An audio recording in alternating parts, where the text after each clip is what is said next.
What's going on, guys? Freak here from the channel Frost and Fist, and I know you're probably sitting here enjoying the Friday night live stream or maybe even the Saturday UK friendly live stream, but I just want to take a few seconds to talk about our merch. That's right, the Frost and Fist got some merch, guys. We got a lot of really cool things that we think you might enjoy, like for example this t-shirt that I'm wearing. You'll see the Wolf Brother wear it on occasion as well. Not only that, we even have coffee mugs. Come on, you don't think a nice cup of Joe tastes heavenly coming from this bad boy?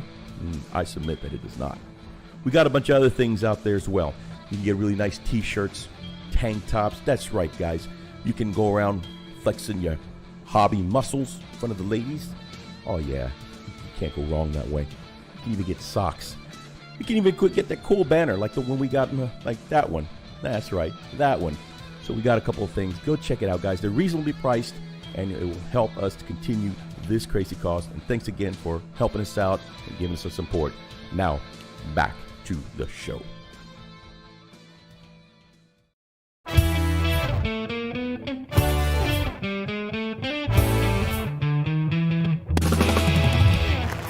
It's Friday Night Live with your host, Wolf Brother Mythos. And the Freak. And now for the car wreck of a show, the Frost and Fist. All right, what is up, beautiful people? I am Freak. Welcome to the show. How you guys? Good to see you. Good to see you. Guys, so great to be back in another weekend, and I am ready for the weekend, guys. I spent last weekend largely on the road, and I'm ready to kick back and do some chilling this weekend, guys. That's right. So hope you guys all had a great week. There was actually quite a bit of G-Dubs news that came out this week. Some pretty cool stuff, from video games to stats, all kinds of stats. We heard about stuff from Sisters of Battle. You know, of course, the new AdMech Codex came out, so lots of big news there. And of course, a bunch of other stuff like video games, you know, cool stuff all around. So yes, sir. Lots of good stuff this week. But how was your guys' weekend? Hope you all are well. Yeah. And I hope you guys are as excited to go into Friday night and Saturday and do it up big with us here at the Frost and Fists. Yeah, you have to put up with us. Sorry. That's right. This is our favorite way to kick off the weekend, guys. Absolutely. Annoying the hell out of everybody else. So. Hey, I'm just curious if you experienced too, Mythos, was this week kind of off? Because it was off for me. It was like, it didn't make any sense. And why is my camera so way over there? It's like clock. I mean, I appreciate the short week, but yeah, you know, it throws off the rhythm a little bit. Yeah, I really felt, you know, like, okay, the Tuesday felt like a Monday and vice versa. And it almost felt like it made the week feel longer. That makes sense. I was like, okay, well, is this week going to get a freaking end? It should have ended by now. It should have ended on Tuesday, you know? Done. Not so much. Oh, I'm really hyped because tonight, and I know there's probably like zero Magic the Gathering fans in here, but I was clearing out an old box, and I found my Is It Dragon logo from my favorite Magic the Gathering faction. So that's my favorite deck to play. And yeah, it was cool because I thought this shirt was lost. You know, I couldn't find it for a couple of years, and it's back. Oh, the Abyss kicked it back to you, huh? They kicked it back to me. You guys ever do that? Come across an old shirt or something like that you haven't seen in forever, and it feels like, you know, a birthday present or something like that? Nah, because usually it's about 2 or 3 sizes smaller. So just. Oh man. Oh, so, you know, we're here to escape our work week, right, Freak? So. Yeah. What'd you do this week? What relaxing did you do? What hobbies have you done, man? What you got for a poke chat? Well, sadly, I have not done any painting or assembling. Again, I was on call this week, and unfortunately, I was severely under some timetables or deadlines at work. And so, of course, typically when you get that, the only motivation I really have is just to sit down and, play a video game here and there, and so that kind of relaxes me a little bit and helps me, be able to not think of work. That's understandable. I really like, and I changed up my setup this week. I don't know if you guys will be able to see this on camera, but there we go. Yeah, I got my little swing arm back in action and changed up my setup this week, and I think it made for a little bit better of painting this week when I did my painting stream. Nice. And I think doing that, giving myself a regular dedicated time in the middle of the week that I need to sit and paint has been really good for my productivity levels. That's so good, man. But what'd you play this week? What'd you relax to? What video games you been on? The only one that I really can just kind of relax on is just building and killing the zombies. Seventh Day to Die. Again, I blame Running Bear. This week at Frosted Fist has been brought to you by Running Bear. Running Bear, yeah. Also, you know what? I guess it's to go to hobby. I made the. I'm thinking it's a mistake, perhaps. Returning to the gym, especially as it's after COVID. Unfortunately, COVID has taken a lot out of me when I was out, especially muscles shrinking and, going to atrophy a little bit. You start losing a little muscle mass, so that was hard to try to get back to it. So I went Tuesday and then yesterday, and so I'm feeling it today. I'm feeling it bad right now. So every point of my body is like yelling at me, screaming at me, "What have you done?" So just took a couple of ibuprofen just now, and hopefully we'll stop the whining. Well, it's awesome to hear that you're back at gym. I'm not saying it's a good thing that you feel like you're suffering again, but that first step is always important. Yeah. It is. It really is. And it's just expected. It's just, and what's sad is that because I used to train, I trained before, and I did not even go near the regimen that I used to do, and I'm like, good Lord, I'm so horribly out of shape. Then again, round is a shape. Look, a little fact I don't think we talked about very much. When Freak and I used to work security together, that was like our first real bonding activity. We used to go to the gym after work 3 times a week. I think 3 times a week. Mm-hmm. So that was fun. It was just that's what we were getting into shape for Chippendales. I mean, that was our first, first setup. Interestingly enough, our weight limits when we were lifting were actually about on par, which when you put 2 people together, they lift about the same amount of weight. When you put 2 people together and they lift about the same amount of weight, and they they tend to start trying to outdo each other, and oh no, you're not going to get one over on me. Man, we had some really, really sore days trying to one up each other. Yep. And neither was back down, and it was like, hey, okay. We motivated each other so badly. We're so sore the following week. Like, I remember. How you feeling, Ethan? I'm feeling good, dude. Oh. I remember one day after, it was like the second day after the workout. Second day after is always the worst. And there was a big fire event that turned out to just be, like burnt popcorn, but this time the bag actually caught on fire, and we had to walk all the way down from one end of the complex to the other, which was like, gosh, so many stairs. And because, all the elevators are shut down for the fire alarms and stuff like that. And so anyways, we had to cross the complex from one side of Greens Point to the other. And again, all the stairs down from where we were, all the stairs up to, where they were. And it just felt like while we were sitting there trying to take statements like reaching for the pen and the pad in the pocket. It was just like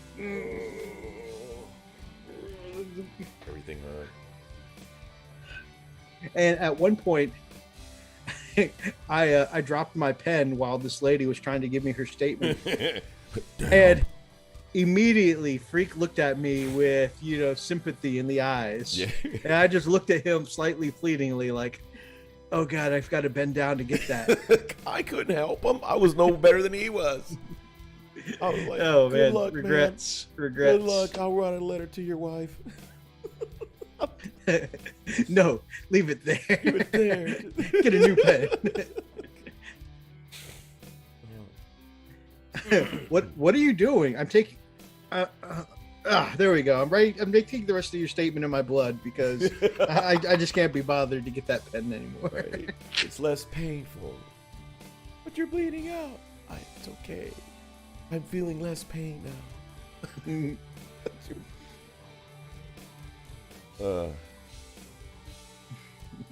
Fire alarm going off. Mythos, why does it smell like burning bacon? You know what? Man, as bad as we were feeling, man, I'd be like, you know what? Just leave me here. And you just see a tear come out as soon as that pen fell. Yep. You just look up at the lights and the one tear. Yep. Oh, man. The eyes of an angel. After that, we made a peace pact to stop trying to outdo each other. Yep. And that lasted, I think maybe 5 one minutes. gym session. Yeah, Yep. yeah. And then we're back at it. All right. Going back to our comments, because we've had some beautiful people join us, including the Commodore at High Orbit. We got Gamers with Coffee Ashley. They laid again. Hey. For us, that's like one of the most on time. Are you kidding me? Yeah. 8:35, man. That is on time for us. Matter of fact, that's kind of early. Hey, you should be so lucky. Oh, man. Happy freaking Friday, X-Gear Commander, Oni Studios. What is up, baby? Hey. Oni Studios got a new job and the week off. It was a great week for him. Oh, yeah. He rolled sixes, baby. Gamers with Coffee. I made it. She locked me outside away from the computer and said it was an accident. But this axe opens up everything, so I'm here. Hello, freaking Mythos. Greg, good to see you. Commodore says, uses the axe to smash in the door. Here's coffee. Best line ever in a shiny. Commodore, Magic the Gathering. What a nerd. Goes back to painting My Little Army Men. Gee, the Hyper Sapien. Hello, boys. Howdy. What up, baby? You know, it's crazy when my boss, who is an uber nerd, turns around and calls me a nerd. I'm like, really, dude? Really? Okay, you're playing with little computers now that has Raspberry. It's called Raspberry Pi, and dude, it's a whole different level of nerd. And I'm like, bro. And the thing is, I like it. So you call me a freaking nerd? Come on, man. Just nerds with a different feather, baby. Love me. So myself, I set myself a challenge during my stream this week, saying I was going to try and have all of my my Stormcast Liberators here painted up by 6 p.m. I don't know how that's going to go because I may have switched gears in the middle of the week here. So I did some good work on these guys. Got some base layers down and some shades. No highlights yet, but you know, they're looking okay-ish. They look very plain, and you know, the black armor's just not registering because I need to go in there and put in some highlights. And the shields aren't done yet, which is where a lot of the pop on these guys comes from. But other than that, I mean, it's moving forward. You know, it's slightly still chipping away is what it is. But then I went back and said, where I said that I'm going to take a break from these Ludas because they were stressing me out, and went back to them today. That was my painting focus. So, so my Ludas here. Okay, so I came across a couple of faces on these Ludas. Again, these are third party, and they're great models. If you look at them from a distance, they're great chunky boys, and I love the beefiness that I feel like orcs are supposed to be. You know, Right. very, very chunky, very thick, very imposing, very I love the muscular. chunky. However, a couple of these faces, two of the faces, the detail was just not there. And you guys, if any of you have ever been around 3D printing, sometimes those really fine details can be very soft or shallow, or, you know, can give almost a smoothed over kind of appearance. And the detail was not there on one of the faces. It was just too soft. You know, it was kind of not detailed enough for my liking. And so another one had it looked like an air bubble right in the middle of the face, like in the middle of the teeth, like two teeth and then a hole that cut through the teeth, you know? And they were like fangs that were coming up, but like a big hole, like a bullet kind of hole in the middle of the teeth, you know? It looked off. And It's just a big cavity. I mean, come on, man. You know, orcs are never known for hygiene. And it just looked so off. So those two faces were like, I didn't feel like the detail was crisp enough. And I was like, man, I had lost motivation to kind of paint these guys. But then you said, hey, let's have a game Saturday. And I'm like, I want to take these Ludas. So I started painting them again. I ended up chopping off two of the heads and replacing them with GW heads. But since these guys are bigger and stronger looking than GW orcs, I used the bigger size, the knob heads. And actually, I think they look really good with the knob heads. So you still get the beefiness and muscular tone, you know, physique of this brand of orcs, but you've got the very crisp, detailed GW faces. I like so it. That gave me the motivation to pick back up. Of course, it definitely took some time sync because, you know, 3D printed resin doesn't clip off easily, you know. It takes some snapping and, you know, pieces will fly. It's kind of brittle, you know, and then you got to really smooth it out and sand it. So it took some sanding and filing, and, you know, of course, like where things were attached, you know, it broke off some of that other detail. So it took, you know, some definite like time sync smoothing stuff over. I did get one completed up, if I can remember where. There's my chunky boy. Is that what we're going to now? So here's my completed one. So getting close to just finishing the unit. You can see there my shady heat bloom right there at the end of my barrel. You know, that looks good, dude. I'm just playing. That looks really good. It almost looks perfect. What? Oh my gosh! So ever since then, we were playing 7 Days to Die, and Oni, who plays with us, he could not. There it is. Yep. He could not. I mean, he wouldn't even stop. He could not stop bringing it up. He goes, "Yeah, hey, Mythos. You remember when he, you know, dissed on your, you know, on your heat bloom? Yeah." I'm like, dude, really, bro? We're nobody's talking about that. The first thing he pops up, and of course, Mythos like, "Yeah, I know my heat bloom ain't not that good." Like, oh my god. Yeah, I don't even remember what you said. I don't even remember what you said, but I remember it was So Odie was like, you were painting. You better watch. You were painting it. Yeah, you were painting the side of the house.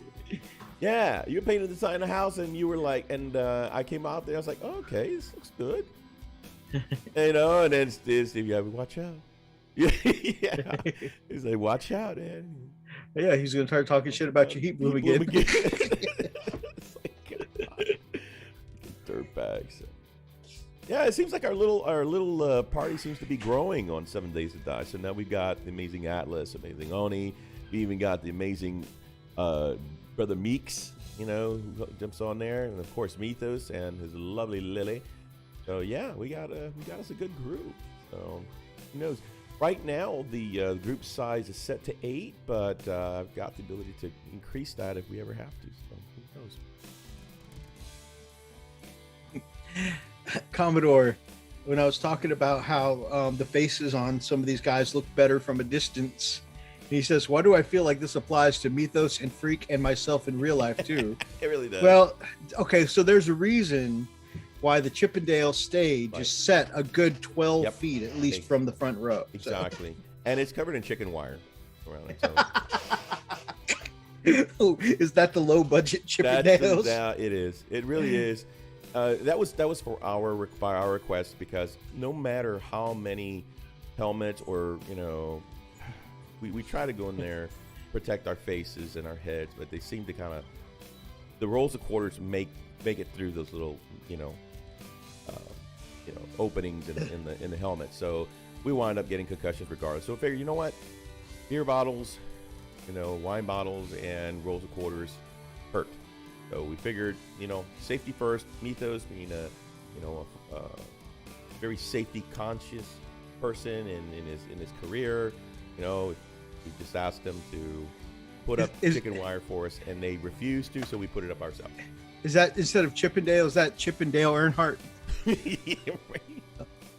Well, I mean, it's a different kind of, it's the same place, but it's a different show. So yeah, different show. I mean, hardly see anybody with teeth there, but that's okay. We don't discriminate. God. Some guy just wanted to cuddle. He just came up there and asked me to pick him up. So, hey, can you pick me up and cuddle me? I think he's missing his mom. Sometimes earning a dime in the hobby biz is painful. Chicken wire scary. I mean, we gotta afford man. We gotta afford the plastic crack somehow. Yeah, man.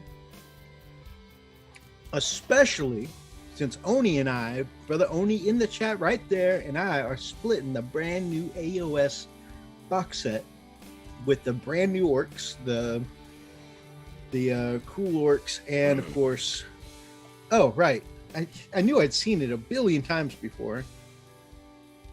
Derpader. Okay, and and I'll be of course taking the Stormcast. So there's that. So that was my hobby this week, is chipping away at 2 different units, saying I'm going to finish them up this weekend. And then I kind of like had switched back to the Ludas, because I was like, if I paint through the night tonight doing our after show, where we paint along with some of the guys, if I work through the night doing on those, I may have them ready for the game. But now we've got a little extra time, since we're going to push back to next week. Another thing I got in the mail, and I found this for about $20, I think, on Amazon. Is it inflatable? Oh. Not that one, freak. Okay, that was mine. That's only for our OnlyFans. Oh, right. I got this cool, it's called Dungeon Saga, and it's a cool set of orcs and goblins for fantasy, especially nice for, they seem like really, really great sculpts for anyone playing D&D or something like that. So I'm going to paint this up for a friend. I saw and immediately thought of them, and I think it'll be a fun little gift. And again, they're cool models that I don't really have a particular use for, but I like painting greenskins, so Yeah, you do.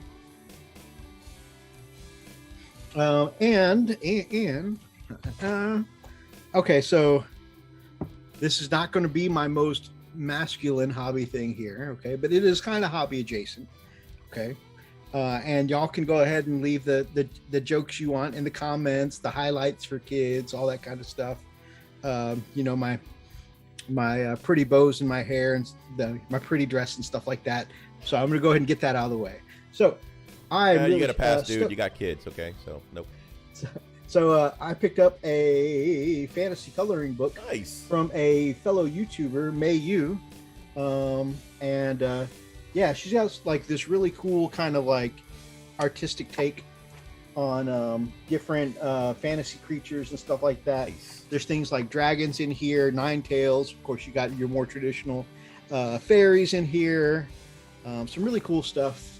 Some spirit animals in here, and so I was like, A, I like supporting other YouTubers, and B, I like coloring, and the fantasy setting is perfect for me. So I grabbed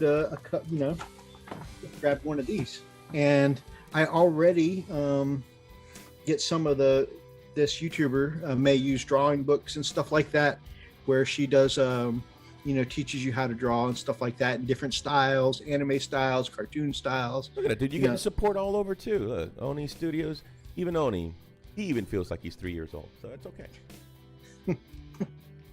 Thank you, my brother. Thank you.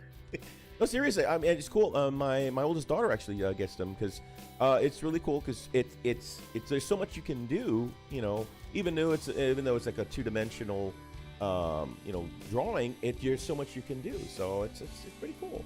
You still get to work out your shading, your highlights, all kinds of cool stuff. So it's absolutely, yeah. absolutely.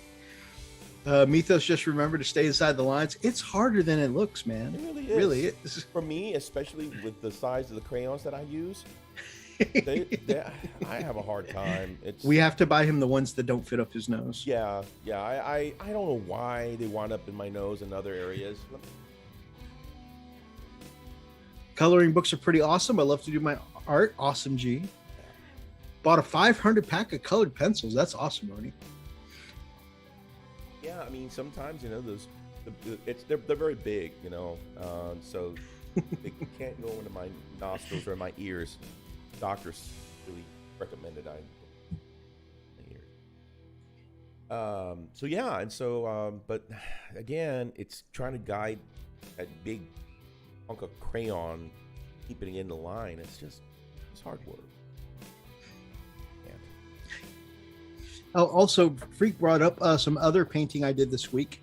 So here we are. We got on 7 days, and when we logged on, there was only a day and a half until the next blood moon, which the blood moon is when the hordes of zombies get supercharged by this moon turning red, and they get extra strength, extra toughness, extra speed.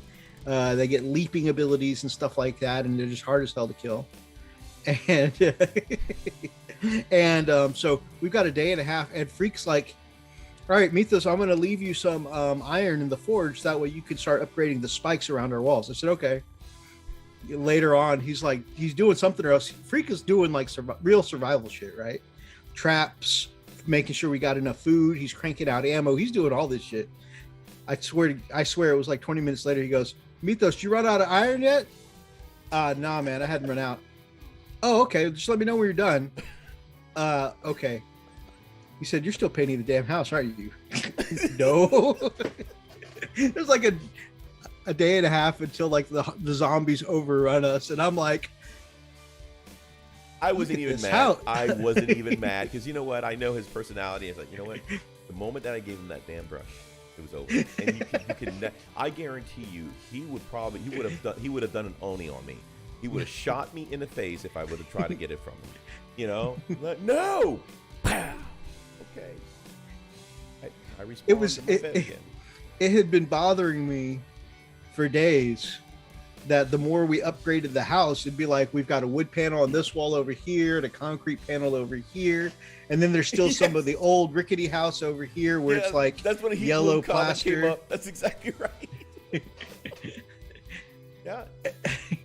Oh, he was dead set, dude. I wanted to go see because you know I generally was concerned. I mean, dude, you're still painting freaking house, and I go out there and I'm like, oh, okay, it looks good, you know. And of course, Oni chimes in. Oh, watch, he's gonna talk about your heat bloom again. Really, bro?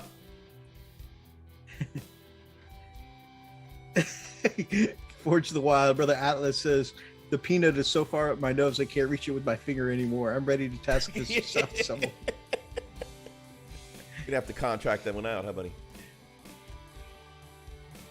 Nothing's more calming than stabbing fairies and fantasy creatures with crayons. It's good for the soul. Holy. Australia, Jesus, Kaiju, my brother. Good to see you. Painting is important. That's when Heat Blue Comic came out. Paint first, reinforcement later.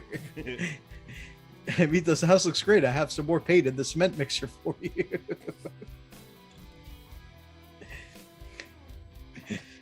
Oh man. Mythos is the guy in the zombie movie still mowing the lawn. Pretty much. I gotta make it look perfect. I don't want to be one of those people. Like, what? It's a zombie apocalypse. I need it looking immaculate. Like, dude. Oh, you know how I made 2,500 paint? I've got to go hunting for motor oil again because I'm out of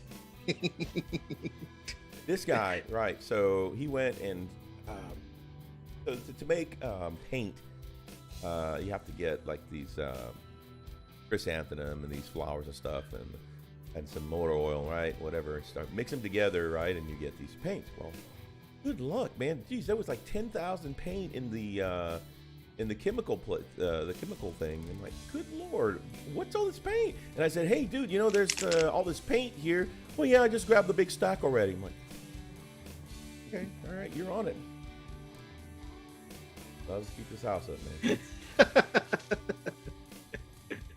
Oh man, You need to. That's awesome. Mythos, there are zombies out there. Just because they've lost their sense of housekeeping doesn't mean we need to. I kid you not. The first thing I did when Freak invited us to the space, because he and Oni got on and started making this base before us, and of course we made it out of it's a base now, but it started off as a 3-story farmhouse.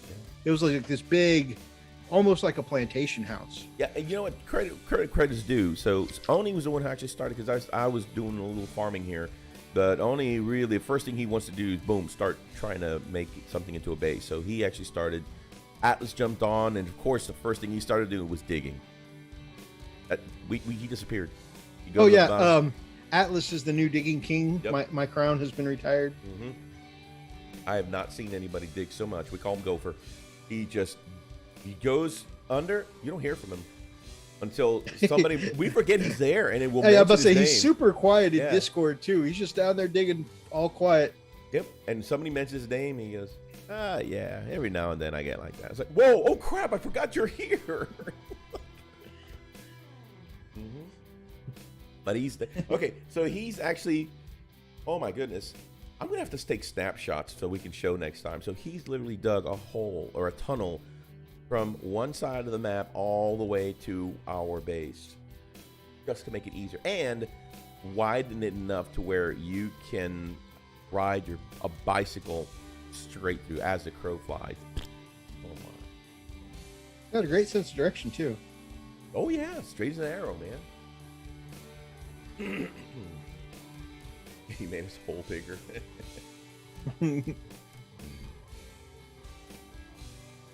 Yep, I hide in his hole. Wait. Giggity. It's so quiet in there. Although last night we went out and faced the horde during the blood moon. Yeah, we did. There was no hiding. It was probably we each died, I think, once. I died once. I think we averaged between 1 and 2 deaths. Yeah, which was way less than what we had last time. I remember the previous blood moon we tried to take on. Oh my goodness, I died like 10 times. My deficit bar for my EXP was pretty much the entire bar. So it was bad. It was bad. This time it was just a little sliver. We actually were positive experience when we finished this one. It was good. Good stuff. I retired my spot for the blood moon. Which spot did you retire, Oni? Oh, I think, is he talking about the hospital? The hospital can be a tough spot to hold during a blood moon. Oh, the roof. Oh, yeah. So there was an incident where, so we were on a blood moon. He jumped up on the roof. I went into the tunnel, and I just crouched out. I'm thinking, you know what? I'm going to see if I can ride this out. And I just crouched out, turned my light off, and became less than 1% visible.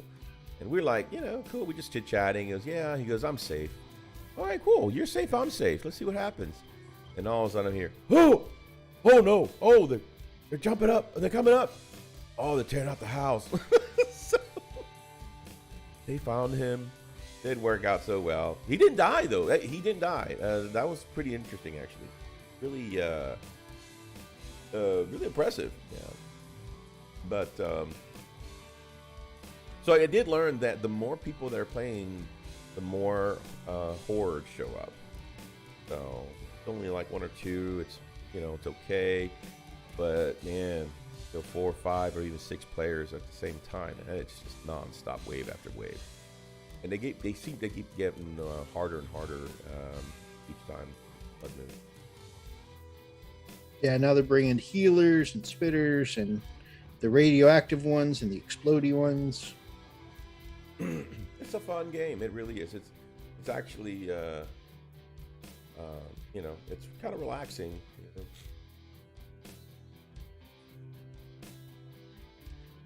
And then also, Freak and I planned, I think sometime this week, we're going to look at doing Tabletop Simulator. Yeah. We can sync up our schedules. Yeah, so. I mean, I don't know what you're doing tomorrow. Well, I had been planning to make a drive out to Magnolia, but since we rescheduled that for next weekend, I think I've got a pretty open slot. We can try and I think that'd be fun. Work something out. Yeah. So you just let me know what time spot works for you. Okay. Yep. So cool. Getting some Tabletop Simulator in. We've only used Tabletop Simulator twice so far, so we're going to be very, very, very rickety with it. I think the hardest part was because you had the potato you were running it on, and I was running it on the older machine too. It was a little slow. I don't know if I'll be able to play. I mean, I'll try and download some assets tonight, but I don't have any assets right now. I don't either. Not on this machine. Okay, so we're both gonna have to start our army from scratch. So, which is typically what we do when we play a real game anyway, right? Oh, how many are you going? I have 1,500 points. All right, it'll be about an hour.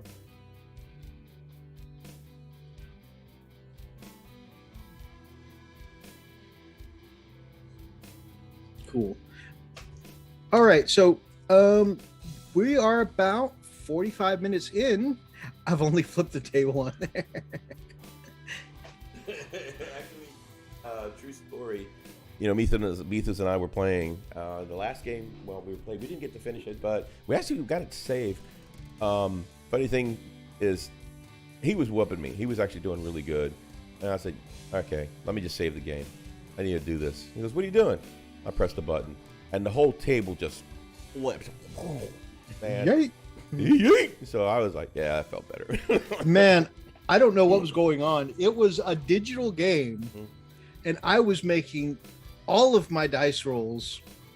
I was like, I had 3 first turn charges plus my multi-meltas on my attack bites were just... Oh, you know how like the downside of multi-meltas before they became double shot is you have this great big threat of the -4 d6 damage, but since it's just one shot, you're like, to hit, to wound, for damage, I roll a 1. You're like, that one shot, when you see that, it's a big blast of damage, but when you see it and it's like a 1 or a 2, and you're like, he was getting them all, man. But no, I was. That's why Freak used to hate last cannons. He literally used to hate them because he'd be like, sometimes I can't hit, sometimes I can't wound, and then when I do wound, I roll 1 for damage. What the hell? Yeah, exactly. But yeah, all my Melta bikes were all on point with that. You still owe me for that dice rolling software. What? Right. And if you remind me how much I owe you, we'll settle up. Oh, so it's kind of like, the mafia. Hey, you owe me money. We'll break your legs. Dice rolling software. I think he's just making it up and he's trying to, extort money from you live on the stream. No, I for real don't remember. Like, this is really bothering me. But yeah, absolutely. I'm so sorry. I'm so sorry, Commodore. I'm like just blanking. But I mean, yeah. Let me know tonight what it is. We'll settle up for sure. See? Oh.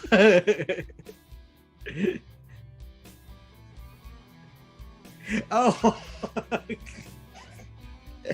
Okay. Dude, you could have gotten away with it. You know that, right? I'm just saying. I'm like, my Okay. ears perked up. I'm like, what's he talking about? Okay, yeah, for I sure. never heard this crap.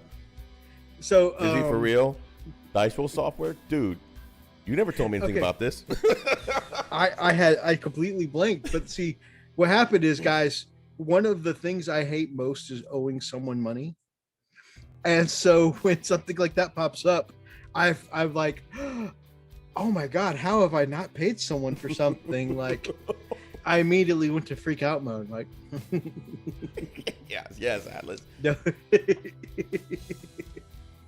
Don't worry, just have my money by Friday and everything will be Big fine. bag with the dollar sign. They're all subtle like.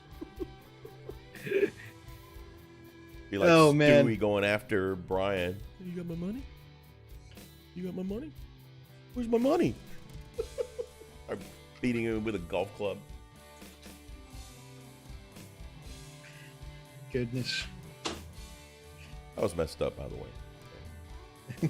'Cause I'm like, oh man, this is, You know, this is weird. there was one area where he rolled much better than me. And that's when I realized that even the attack built scouts being scouts as they are, even built for attack, geared for attack and getting the bonuses that White Scars get, man, this a squad of charged, like, I think it was a full squad of 10 scouts against just 5 Primaris guys. And I think I killed like one of his Primaris guys, and they just turned around and just slapped the whole squad of 10. Dude. They died like in one counterattack. I was like, oh, this is not the way I expected this to go. That was like his one amazing set of rolls. Yeah. Was Thank having- you, Kai Jude. Thank you for understanding the reference, man. Love it. Love it. Love it. Love it. Get a Ford fake mustache. Can't afford to pay me back. Where's my money? Just... Man, that beatdown scene was so gruesome. Like I had to look away. It was cringy. It really was cringy. It was like, and then he goes, and all of a sudden you hear Brian say, "Oh my God, you!" Shoots him in the freaking knee. My golly, that was brutal. Adam Dodge, owner of Pagan Miniatures, my favorite miniatures company for the best werewolf and Viking miniatures on the market. Good morning, my brother. Good to see you. How you doing? All right, so shall we take a look at some news, my brother? Let's. I'll put it around her. Okay, let us see real quick. Yeah.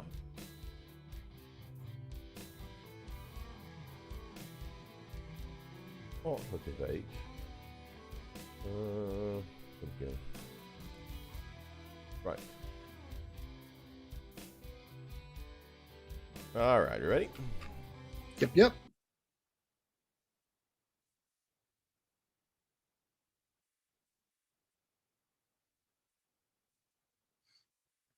All right, picking the order that's perfect for your sororitas. So here we are. Apparently, just like, I don't know if you guys remember, I'm sure you probably do, those that were here for the Hall in 8th edition, which I don't think we have any new 9th edition players that just started picking it up here.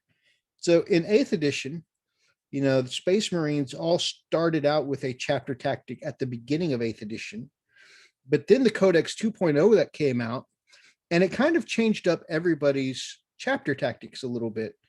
And most of them got like a 2-parter and something beefed up or included, except for the Ultramarines, because theirs was already pretty good. So, that second wave, like I said, gave everybody kind of just shook up and changed a little bit everybody's chapter tactic. And this is what's happening here. So all of these orders that we're going to look at, think of a holy order for sororitas as, the Sisters of Battle chapter tactics. And here we've got previewed all of the redesigned or changed or upgraded chapter tactics. Some of them are a slight nerf, but in most cases, most of these are a buff or an upgrade. Here we're starting with Order of the Martyred Lady. These are the poster women of the sororitas. These are the ones that are on all the box art, the ones that you see in the commercials, like when they first announced 9th edition. It's all Order of the Martyred Ladies. Yep. Blood of the Martyrs. Shall I read it? Go right ahead, my brother. All right, here we go. At the end of any phase other than the morale phase, in which any units with this conviction were destroyed, you gain 1 miracle dice. Can you explain the miracle dice, Mythos? So they get miracle dice from time to time, and typically they're extra dice that you roll them, and whatever you roll, if it's a 6 or a 5 or a 1, if you roll it for the quote unquote miracle dice roll, you set that number aside for later. So it could come in really handy if you roll a 6 or a 5 for your miracle dice, and then you can cash that in later on for a different dice that you're about to roll and would rather use that instead. So something that's really popular is like for a charge or a melt-a-gun shot or a las cannon. It's like, oh, this is going to do D6 damage. Oh, well, instead of rolling that D6, I got this 6 over here I want to cash in from earlier. So it's it's a pretty neat little mechanic. And different things that they can do, such as at the beginning of each turn, or when certain characters do a prayer, or some of them, whenever they have a character that dies, it's different things that they can do will give them more miracle dice. So it's like you cash them in, you try and make more, you cash those in. And some of them, like, some people are like, oh, well, what if you get a really low number for your miracle dice? Does it go to waste? If you think about it, you get some that are like, man, I lost like 5 girls this morale phase. I don't want to have to lose them all. Oh, if you think that'd be a perfect situation to cash in, let me cash in this 1 so I can auto pass morale. Right. Is this army the only one that actually does that? That has the 1 die that can be saved for later? It's a real interesting mechanic. I think Thousand Suns have a similar mechanic that they can do. All right, let me finish off. So this is in addition to any miracle dice gained at the end of a phase in which a character unit with the conviction was destroyed. Each time an attack is made by a model with this conviction, this unit is below its starting strength. Add 1 to that attack hits roll. That's pretty awesome. I mean, so you lose 1 model, and all of a sudden, they're hitting way more accurately. They're fighting harder. Right. It's a great, I think that rule is actually kind of very thematic. I read that rule and I can see like a movie scene in my head of one of their sisters go down and they're like, no, and they're fighting harder. Yeah, it's more like a fight of desperation or tenacity or something. Yeah, it's pretty cool. Yeah, it's very cool thematic kind of ability. Roxas, my brother, what up, baby? What's happening? All right. The next one is the Honor the Martyrs. For 1 CP, use the stratagem at the end of a phase in which an Order of our Martyred Lady character model from your army was destroyed by an enemy unit, excluding models that were destroyed and subsequently returned to the battlefield that phase due to any rules, for example, the Divine Intervention stratagem. Until the end of the battle, each time an Order of our Martyred Lady model makes an attack against the enemy unit, add 1 to that attack's wound roll. I love another thematic kind of ability. So it's like someone takes out one of the characters on your team. Everybody else on that team is like, oh my God, that's the bastard that killed Susie. Right. Okay, that person is marked for death. We're going to put up wanted posters, kill on site orders, and everybody's like hunting down this one person now. It's the total reverse of morale. So it's kind of weird. Day 100, he's digging right now, baby. I love it. Oh man, Atlas is the best. Oh man, he's funny as heck. He's in there. He's gophering right now while listening to us, no doubt. But yeah, that's just pretty cool. Yeah. So yeah, so they kind of defy the whole. Well, I don't think they defy. I'm sure they'll have to deal with the morale, but you got to spend 1 CP and you can actually get that little perk. So okay. Oh my god, that's so wrong, Adam.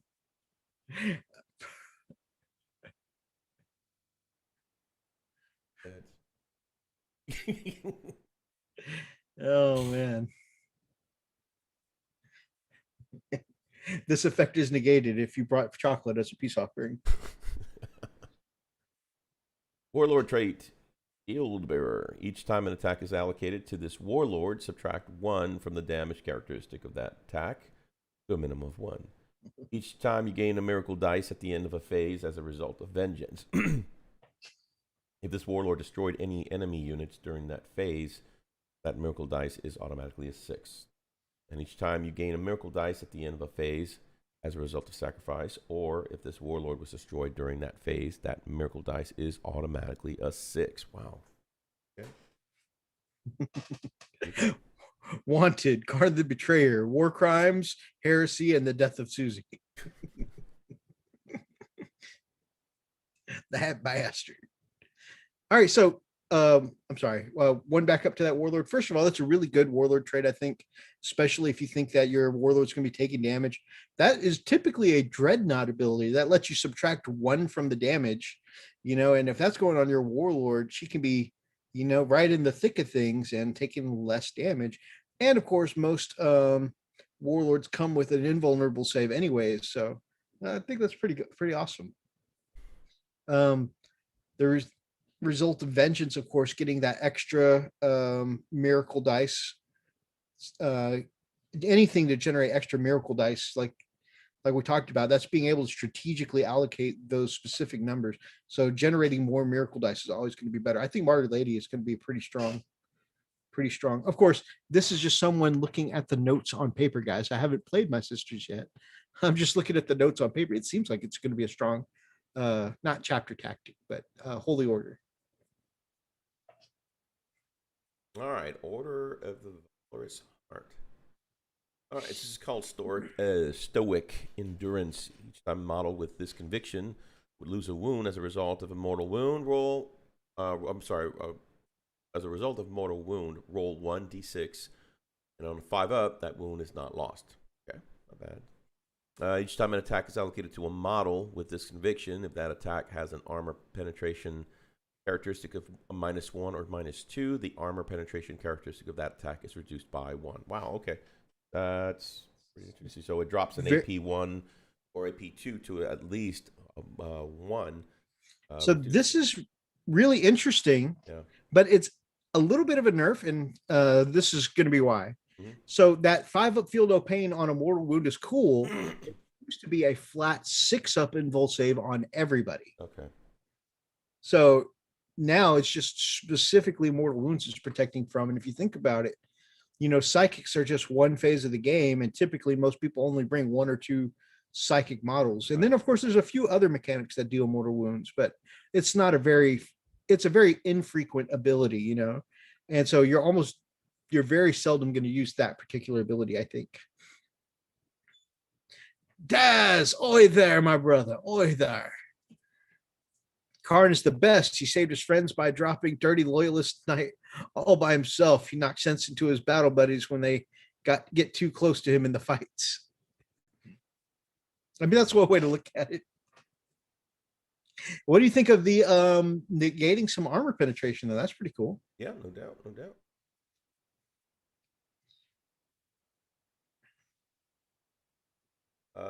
Blind Faith costs 1 CP. Use a stratagem in your shooting phase when an Order of the Valorous Heart unit from your army is selected to shoot, or in the fight phase, when an Order of the Valorous Heart unit from your army is selected to fight. Until the end of that phase, each time the model in that unit makes an attack, you can ignore any or all hit roll, ballistic skill, and weapon skill modifiers. It's not bad for 1 CP. Not at all. Sounds very cool. Warlord trait, Impervious to pain. Each time this Warlord performs an act of faith, it regains 1 lost wound. Each time this Warlord would lose a wound, roll 1d6. On a 5 up, that wound is not lost. Feel no pain, baby. So that I like, because you got the feel no pain for everything, not just mortal wounds there. And it's a 5-0, which is pretty good. And you're regenerating health every turn, plus the overall chapter tactic of being, was it minusing 1 to AP1 and AP2 weapons. Right. So overall, I think that makes this kind of a very resistant Warlord. Well, I mean, for a toughness 3 model, it's still going to be a toughness 3 model, but for a sister battle. Right. Yeah. This is the one I'm going with. This is my holy order here. Order of the Bloody Nose. Love it. Would you stop? I'm gonna fight you. Sorry. Oh my goodness. All right. Okay. See, quick to anger. This is definitely me. This is this is his army, all right. Quick to anger. Each time a unit with this conviction fights,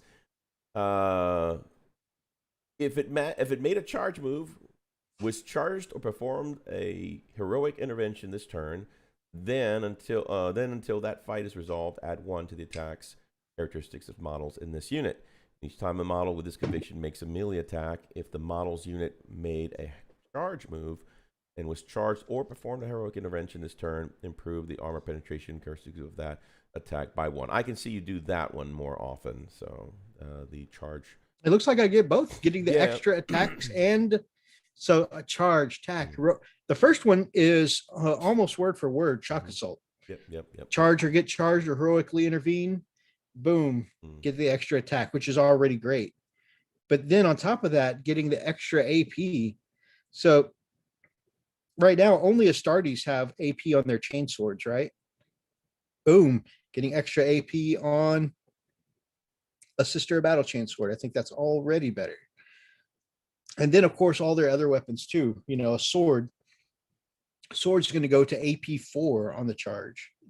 And I think other weapons too, like the eviscerators, the maces, those halberds on those new models, those are all going to be super cool. Okay, tear them down for 1 CP. It's a battle tactic. I'm just going to read the description. Sure. In the fury of battle, the Sisters of the Bloody Rose channel their rage into devastating blows with gun stocks, fists, and blades. Definitely sounds like your kind of army. Oh, yeah. Use this stratagem in the fight phase with an Order of the Bloody Rose unit from your army is selected to fight. Until the end of the phase, each time a model in that unit makes a melee attack, an unmodified hit roll of 6 automatically wounds the target. I like this for a couple of reasons.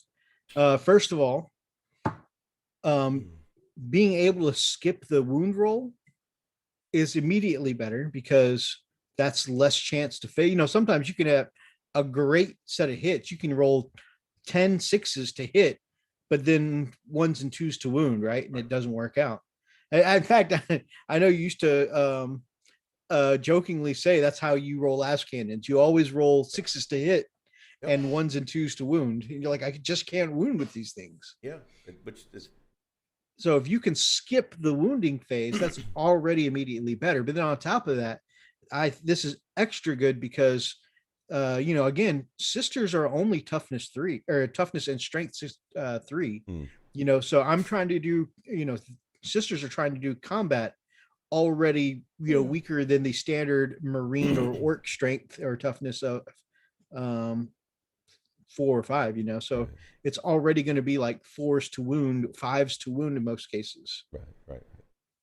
So basically female world eaters, yeah, basically. Warlord trait, Blazing Ire. Add 1 to the attack's characteristics of this Warlord. This Warlord is eligible to charge in a turn in which it advanced. That's going to be so cool. I need to look at, and again, I haven't played Sisters yet. This is all me looking at, text on paper. Like I've written out lists before. I have my beautiful, beautiful wife bought me a Sisters of Battle Codex last year. And so I've put together lists. I've looked at stats, and I'm not sure how fighty of a warlord I can make. Again, only being strength and toughness 3. But I damn sure want to give it a try. And I think, warlord trait like that could definitely be a good step towards that direction. Might die in the return. That's what I worry about the most is, they're not very tough. So, I might be able to deal out a good slice of damage, but then turn around and just get bop, Bopped in the head. Bopped in the head. Give me one moment, man. Let me this up. So this is the Order of the Eben Chalice. Very cool. Can you read that? Absolutely. Can you grab that for a second? I need to respond to something really quick. Sure. Thanks, man. If any units in your army have this conviction, when you are determining what sacred rites are active for your army after you have determined your mission, you cannot randomly select 2 rites. Instead, you have to select one sacred rite and then select a second. Both of the sacred rites are active for units from your army with this conviction. Only the first is active for other units from your army with the sacred rites ability. So this is interesting. I've noticed this change with the brand new AdMech Codex too. Have a great night, Ash. I've noticed this with the AdMech Codex too. You can't randomly roll for your canticles anymore. You have to pick them. Right. And this seems to be the same here, where the sacred rites, they're having you pick them instead of roll them, which is good. I will always prefer control over randomness, but it's definitely an interesting change to the mechanic. Each time that a model or unit with this conviction performs an act of faith, you can first discard 1 miracle dice. If you do so, 1 miracle dice you use in an act of faith is considered to be a 6. That's really interesting to me. So it's like if you have a couple of average miracle dice, or dice that just aren't quite the number you need, maybe you rolled a 2 and a 3 or a 3 and a 4 at one point, and you really need a high number, you can burn 2 dice instead of 1, and using that extra dice automatically make a 6. It kind of reminds me of some of the jokes we used to roll. All right, freak, you only get a 6 to save from this last cannon. Rolls 2 3s. Does this add up to 6? That's not how that works, freak. Hey, I told you I couldn't math. I mean, the math is right, but that's not how the mechanic works. Okay. Right. Hey, nobody said anything about that. But yeah, that's what you can do here. You can spend 2 dice. Screw the rules. I have money. And by spending 2 dice instead of 1, boom, automatic 6. That's a pretty cool ability. It's definitely not one that I think most people would use all the time because, usually things like miracle dice are pretty precious. Right. But if you really need that high number, it's good to have the option. Definitely. 6 ones. Read it and weep. Man, that's about right. That's my role. Kaiju, I don't know if I ever told you the story, but there was one time where I really felt like I had the worst luck of the group, where I needed to roll 8 saves. I rolled 8 dice. I rolled 8 ones. No lie. Yeah.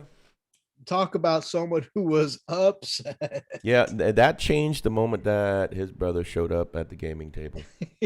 Yeah. You were there for that one. Wait, what?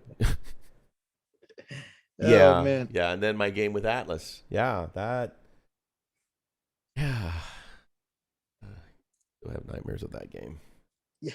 Yeah, I think that may have been where your luck changed. Your luck was so bad that he had to give you his dice. Oh, it was. You know what? I think that was the most embarrassing moment. He's like, "You're a freak. Just use my dice. Nurgle loves you." Like, no, I'm not using that. I've got my dice, and look, dude, I've used every dice in my arsenal. I've got the regular red GW dice. I had a bunch of Chessex dice. I've been, it's like I even had some freaking dice that I took from Farkle. My Farkle game here. I'm like, no, everything rolled freaking ones every last one. Oh my goodness. I'm like, no. So I actually took a picture and I sent it to Mythos. Like, look at this crap.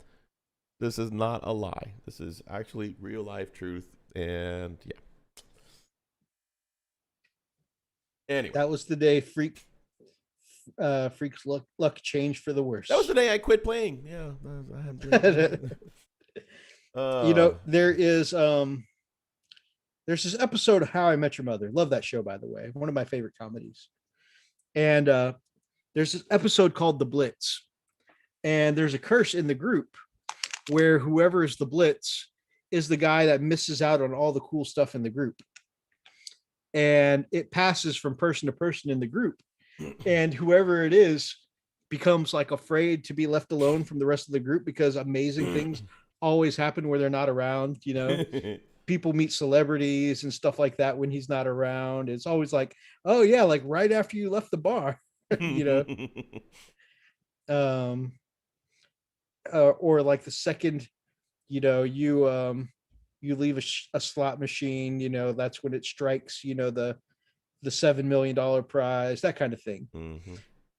And you know, the episode is kind of about how, you know, they had the one friend that's the Blitz, and he's like, yeah, I don't know what happened, but my luck changed, and a member of the group becomes the new Blitz. He's like, I don't want to be the Blitz.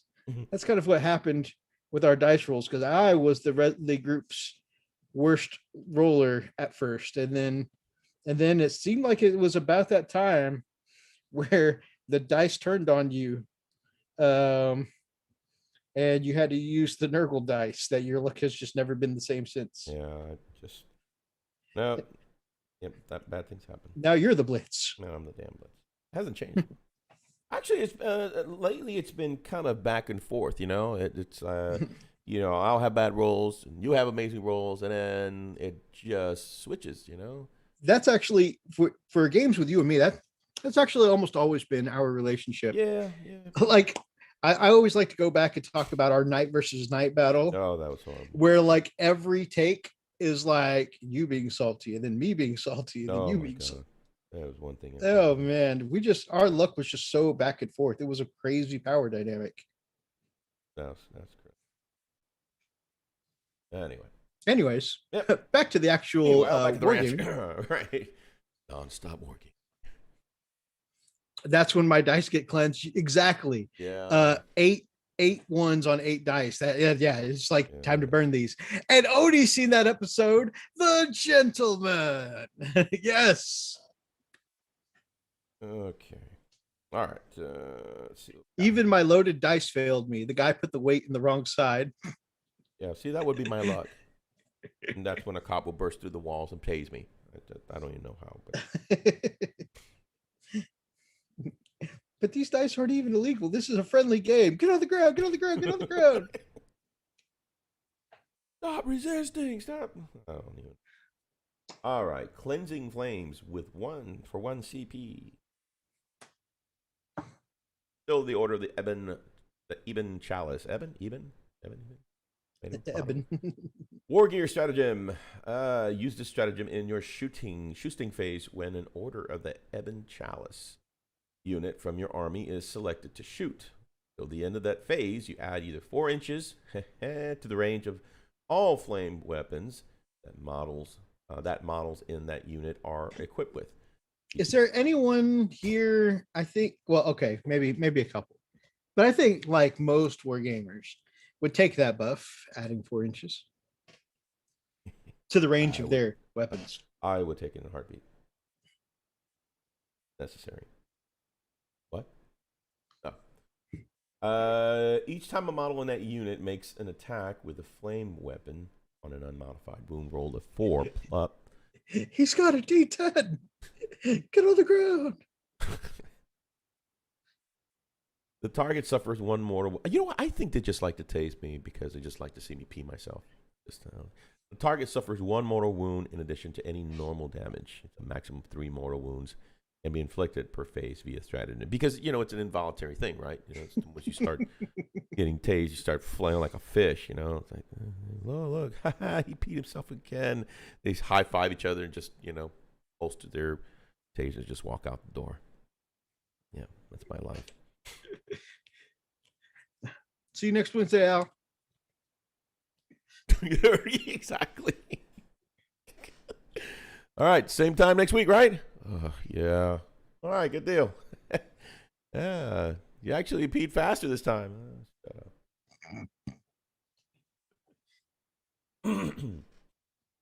Anyway, so yeah, cleansing flame for 1 CP. Notice though, I don't see anything for more than 1 CP now.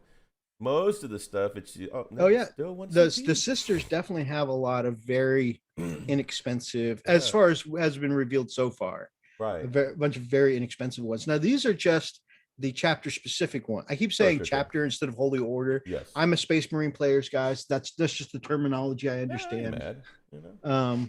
But yeah, so these are all the chapter specific ones. There are probably more expensive ones that are going to apply to all the sisters. Right. But for these chapter specific ones, they're pretty inexpensive. Okay. I just read that one, yeah. All right, the Warlord trait, terrible knowledge. Terrible. If this Warlord is on the battlefield, the miracle dice you gain at the start of the first battle round is automatically a 6. Okay. While this Warlord is on the battlefield, each time you spend a command point to use a stratagem, you can roll 1d6. On a 5-up, that command point is refunded. Be right back. Take it. Right on. So, I mean, that automatically is good. And now I know that used to be the go-to kind of Warlord traits that people used to take all the time, as anything that would refund command points. Still a very good one, especially if your army is chewing through command points. And we see a lot of the power in a lot of the competitive armies nowadays rely on combos that they unlock through their command points, spending stratagems at the right time.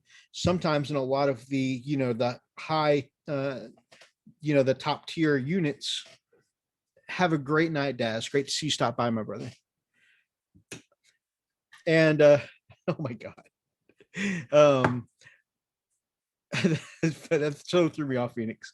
What was I going to say? What was it? Oh, right. So a lot of the top tier, combos and stuff like that, all revolve around dropping multiple stratagems, sometimes 4, 5, 6 command points on a single unit in a single turn, but they're going to do amazing things and blow apart, several units on the table and stuff like that. But when you have something like that, though, it really comes down to, I can only do this as long as I have command points. So being able to do some of these end tier things, it's got a time limit on an expiration date. But when you actually have Warlord traits and stuff like that lets you refund command points, it's definitely going to keep you with some staying powers. That way you can do those combos longer and longer. What the hell are you rolling? A 10 Commandments die. Why?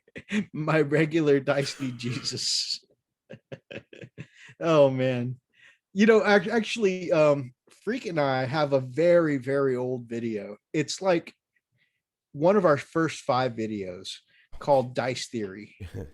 And it was about different rituals and stuff people use for their dice. One in our group, if not the Warhammer group, but our role-playing group, are playing Dresden Files and Stormfinder and different, we played Dragon Age together.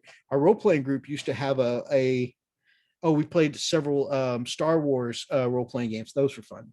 But anyways, a ritual in our group became blessing our dice. And basically you would take your dice, they would be your dice and only your dice, and you would do something to tie it to you. So like at the time I was a beer drinker. And so, I would put the dice in whatever beer I was drinking that night, usually a Shiner Bock, and and the dice and I would drink together that night, and once I got my dice nice and drunk, it would roll better for me. And that would be like my little blessing ritual. And I told that to Freak, and during the show where we were talking about people and some of their dice rituals, he did the same thing, blessing his with coffee. It was pretty cool. Espresso to be. And actually, espresso. And actually, he rolled better for a while. This was before he became the Blitz. Yes. Man, I am talking so much shit about you being the Blitz right before tomorrow we play some tabletop simulator, and B, next week when we actually play on the tabletop, man, you are going to stomp me because I'm talking too much shit. I love Oni's. Sir, you need to roll a 2d6 on a 7+. You walk. What? What kind of crap is that? Well, that's it. Tase him, Johnny. Oh God. Yep, that's about right. I like what Kenny says. I actually have a 10. Oh, snake eyes again, Al. I have a 10 commandments die as well as a D14 of 7 deadly sins. What the hell are you rolling? A 10 commandments die. Why? So Mythos dice were Jesus. That's so awesome. So Mythos's dice were drunk and Freak's dice had the coffee jiggers. Pretty much, yeah. I don't know.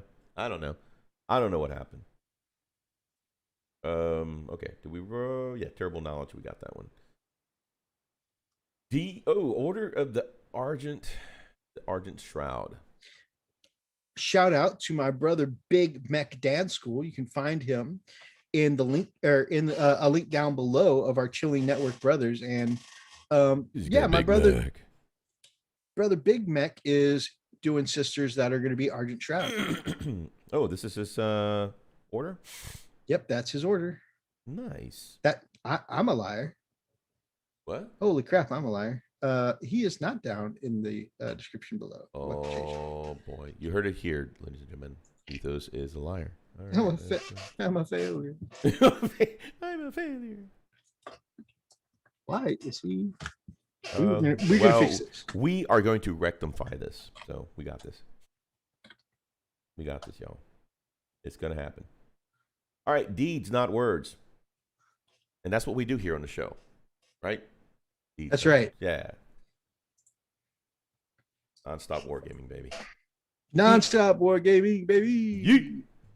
Each time a unit with this conviction makes a normal move or advances in your movement phase, until the end of your shooting phase, it counts as having remained stationary. What? That's crazy. Each time a unit with this conviction is selected to shoot or fight, you can re-roll one hit roll or one wound roll when resolving that unit's attack. Pretty cool. So Big Mac, when you watch this back, Big Mac usually watches our shows back. I'm curious why your YouTube link is Silent Gib. It sounds like there's a story there. Okay. Maybe he didn't want to really share that. Maybe that's not something he wanted to go public with, and you just called him out. I mean, the link, everybody, the link is right there. People, why no? But still, if people can read, people can, they can see it. Yeah, but no, nobody typically just calls him out. I mean, that's just like, hey, I see your link. It's kind of weird there, pal. You got something to say? You're right. Usually, I wait until people are guests on the show. Exactly. I mean, come on, decorum. Please. Where's my etiquette? Jeez, what the hell. I'm just curious. And I never meant to call out Weather Pig either. I was no, and he's still sensitive about it. He won't come on our show anymore because of that, right? He's just like, we've been invited. Hey, come on the show. No. That's slander. Right? It's like, no, he goes, yeah, I'll next week maybe. That's slander, sir. Weather Pig's not afraid to be seen with me. All right. So that's right, Adam. Those outstand. That's right. That needs to go public, right? Beat those outstand. I was wondering why we're losing, our subscribers going up. After lying to us. Right? After lying to us. Exactly. Oh my goodness. Life. Only the truth here at the Frost and Fist. All right, here we go. For 1 CP, faith is our shield. The unwavering faith of the warriors of the Argent Shroud allows them to fight on through the most terrible wounds and psychic onslaughts. Use this stratagem in any phase, I'm going to English one day. When an order of the Argent Shroud model from your army would lose a wound as a result of a mortal wound, Until the end of that phase, each time that model or any other model in its unit would lose a wound as a result of a mortal wound, roll 1d6. On a 4 up, that wound is not lost. Wow. That's actually pretty good. Very cool. You get a little 4 up, feel no pain. But again, it's going to be specific to right. mortal wounds, though. So unless you're like facing a very psyker heavy army or something like that, it's going to be very situational. Yeah, I know. But you still have the option of paying that 1 CP and getting away with it. So, and 4 up is pretty generous. I mean, that's not too bad. Adam Dodge, not angry with you, Mythos, just disappointed. Hey, no one's ever more disappointed in me than me, except for probably my dad. You can't come on the show, Mythos. I've got to drill out gun barrels. Oh, can't come on the show this week, Mythos. I got to drill out gun barrels this weekend. I mean, do some work. Oh, that was another thing we called out, and we were like, I really like everything about it. There with the pig, but I couldn't help notice that your gun barrels weren't drilled out. Just something. I said, whether is there a reason that you don't? Some people, as a stylistic choice, choose not to do it. I was just asking. Weather Pig, you want to come on the show? Hello, Weather Pig. He hung up. Jokes aside, love that guy. Yeah, he's great people. He loves us too. Dead. I mean, alive. He does love us. He's good people. Okay. Warlord trait, the selfless heroism. Heroicism. This warlord is eligible to perform a heroic intervention if it is within 6 inches horizontally and 5 inches vertically of any enemy unit, instead of 3 inches, sounds familiar, horizontally and 5 inches vertically. Each time this warlord makes a heroic intervention move, it can move up to 6 inches. All of the rules for heroic intervention still do apply. At the start of the fight phase, it is if this warlord is within engagement range of any enemy unit, it can fight first that phase. That's pretty awesome. So fight first is always a great ability, especially if you have a very fighty warlord. And then, of course, being able to heroically intervene 6 inches, so I get that with Space Wolves, and a lot of people just don't think about that. It's not that I'm saying, I'm trying to play to catch people out. I always warn people like, hey, just so you know, if you move that close, 6 inches, I can heroically intervene. But yeah, it's amazing, gun barrel question translation. Why aren't you hobbying right? God. Oh man. So why are you not as good as me? let me flip that around. One more, Adam. Oh man. So anytime that Freak is, not anytime in the past when Freak has commented on my heat blue, he's like, oh, I like that. It's got that very kind of like a stylized, cartoonish kind of look. I was like, oh yeah, I like it that way. I was, I always think comic booky is kind of my intended art style. He's like, yeah, it looks good. Then last weekend we had a heat bloom that was a realistic heat bloom, and his phrasing on it was, "Oh God, oh Mythos, look at this. See how this guy has done to the heat bloom correctly." No, and I know that's not what I said. No, you used the word correctly. No, I said perfect. I said perfect. I said this is the perfect heat bloom, and that's when things got nasty. I still hold to you saying correctly, but yeah. So right, that was what you heard. That was the translation. Oh no! So that's when I was like, oh wait a minute. He's jabbing me again. Okay.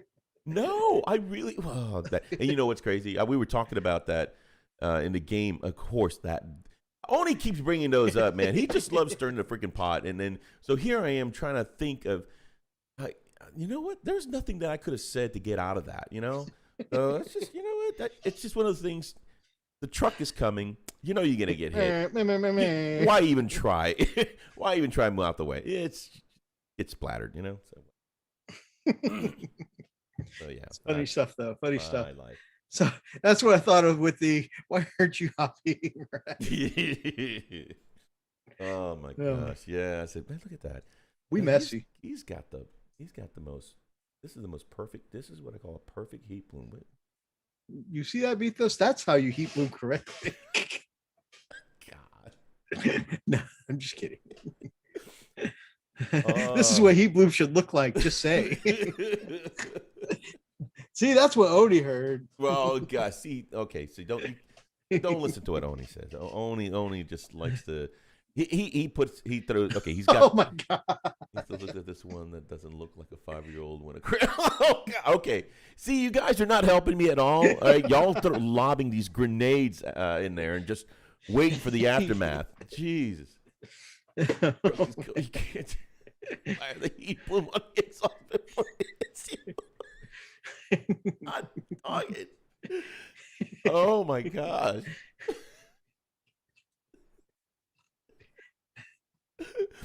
He's gonna wear a t-shirt with a picture of heat bloom. Oh yeah. I forgot later in the night. I forgot what we were doing, but Freak was looking for you. He kept saying, "Where's Mythos? I can't find Mythos. Where's Mythos?" And I don't remember what was going on. I had run to take a quick piss break right before the blood moon started. So all I did is I picked up the headset. It's like, I still don't see Mythos. Where's Mythos? I said, "Oh, sorry, I had to go paint some shit of heat blooms real quick." Oh man, truth bombs are flying everywhere. Oh man. No, I can't live it up. Never live it down. So yeah, so trigger words here, people. Yeah. Yep. Heat bloom and and barrels. And hobbying correctly. Hobbying correctly. Actually, something I shared in the past, and I think, as much as we joke, not just your hobby, as much as we joke, I can never get Weather Pig right the first time around, because I get actual weather and pig, like farm pig stuff. Weather Pig painting.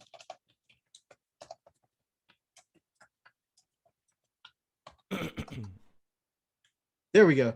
As much as we joke about, the right way to paint stuff and this, that, and the other, or drilling out gun barrels, I once saw Weather Pig do a really, really excellent a TED talk, really, on, it's not just, your hobby or a particular person's hobby, and that there shouldn't be a right way or wrong way to hobby. There should be, skills and techniques that can help something be done effectively, but there shouldn't be a right way to hobby. And it was a phenomenal video. And I'm not just saying that because, I got to contribute a couple comments to it. And but yeah, I thought it was just extremely well done and well thought out. And I just linked it right there if anyone's ever interested in watching it. He is a phenomenal painter, and you know what? He's gotten really good with his non-metallics too. He's oh yeah, and he's really also, he's got one of those personalities that he can teach you how to do something, and you actually, oh wow, I actually learned something. You don't, and doesn't talk down to you. Don't feel like you're talked down to. Pretty cool. Oh yeah.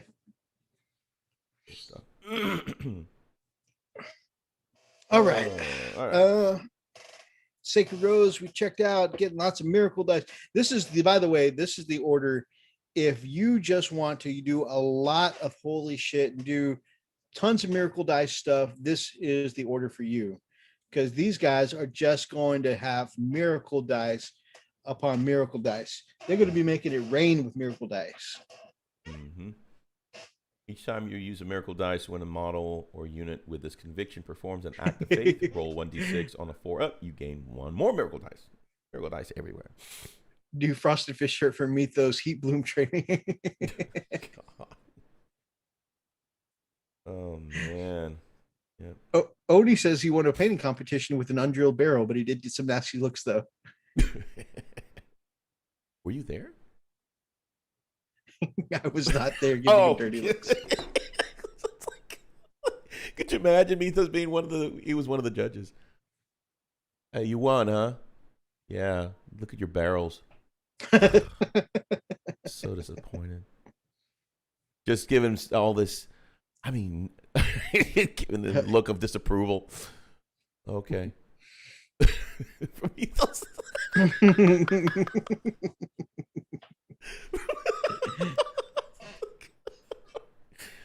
All right, let's finish these sisters off so we can get to the Orks. Oh my god. Devout Serenity. Yeah, we wrote that.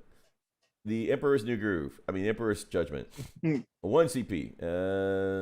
Use the stratagem in your shooting phase when an Order of the Sacred Rose unit from your army is selected to shoot.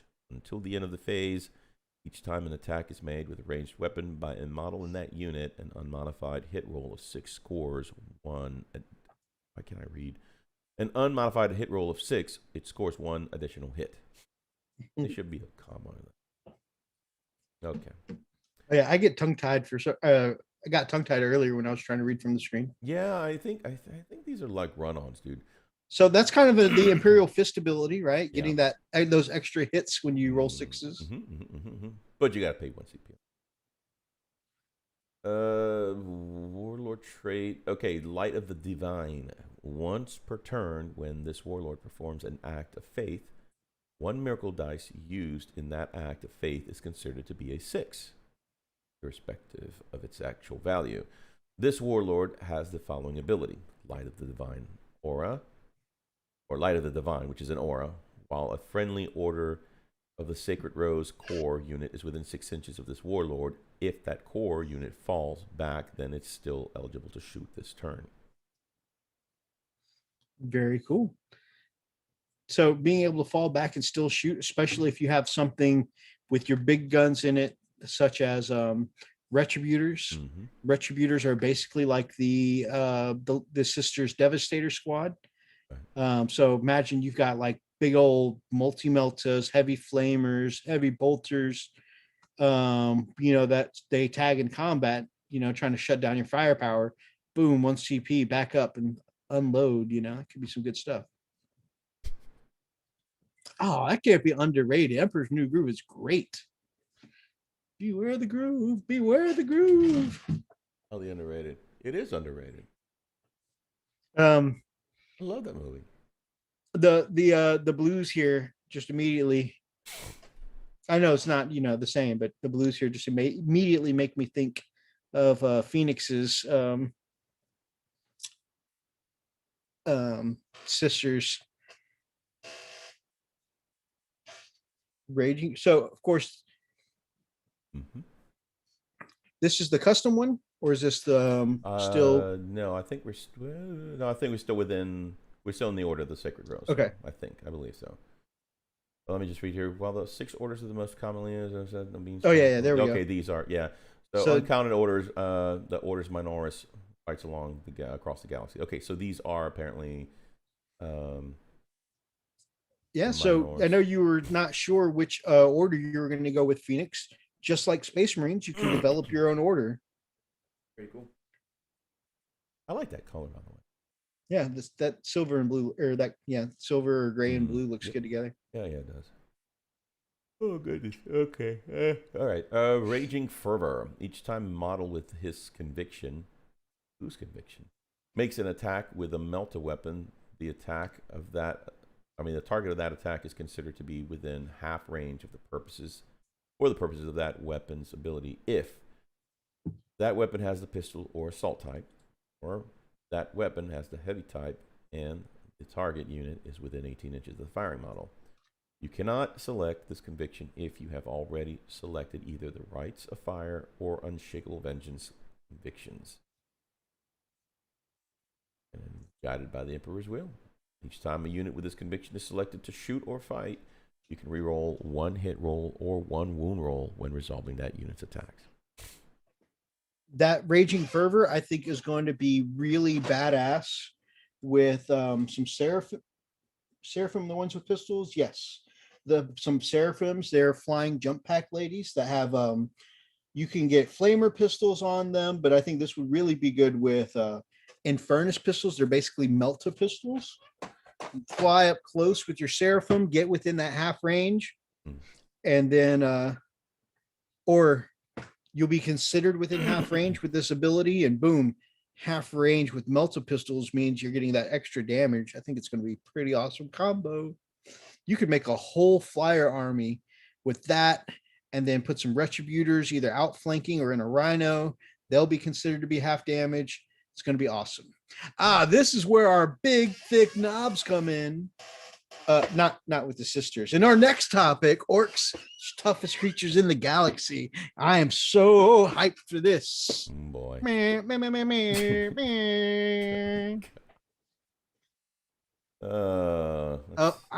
know we're kind of like running just a little bit behind, but this little bit in italic at the top, could you put on your orc voice? I love your orc voice. Okay, here we go.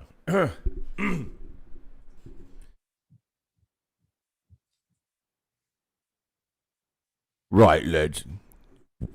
God, why does that sound like crap? Let me move this out of the way.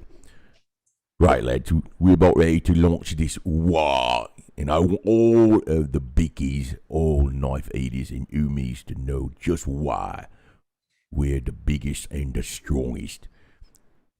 Yeah, it's 'cause we orcs, but they don't know what green is about. He's the best. See, oi, umis.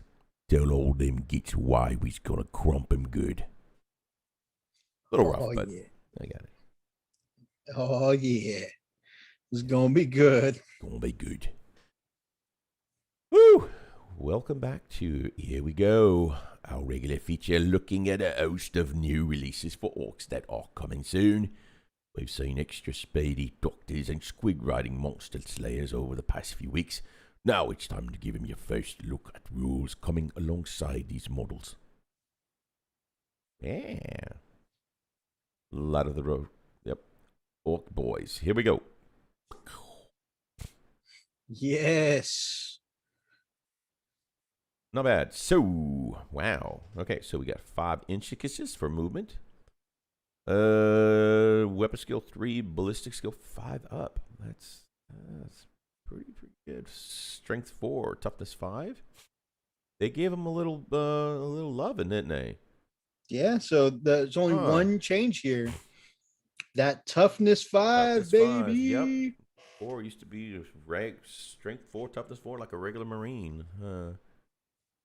Wounds 1. Okay.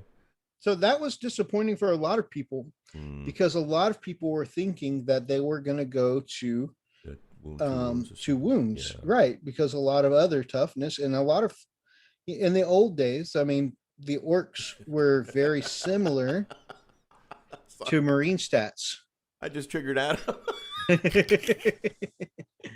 Sorry, mate. Also, I like Kaiju's Orc SMR. Okay. All right, so yeah, they used to share very similar stats with Marines, and that I think they've got so much more character and identity over the years. A little divergence is natural, and I think this has been really cool.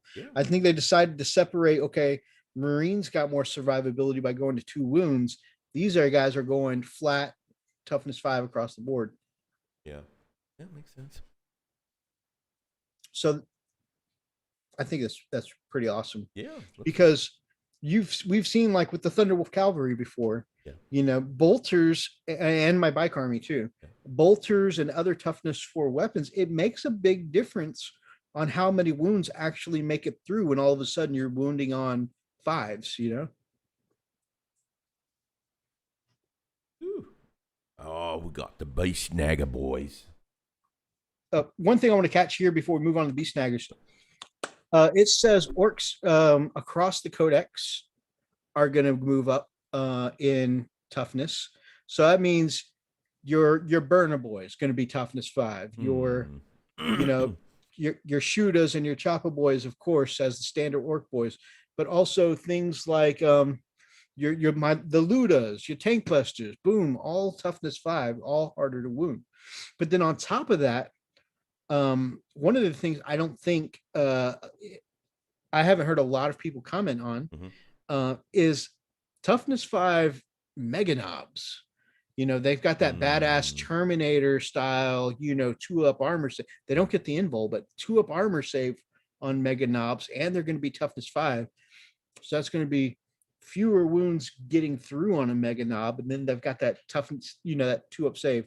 I mean, it's still going to be easy to kill them with the right weapons pointed at them, but it's definitely going to give them some survivability. I'm curious though. Now that we're talking about, typically when you raise the specs on the model like that, you also kind of tend to have to raise the price of it too. So I'm wondering if they're going to actually raise the cost of the units.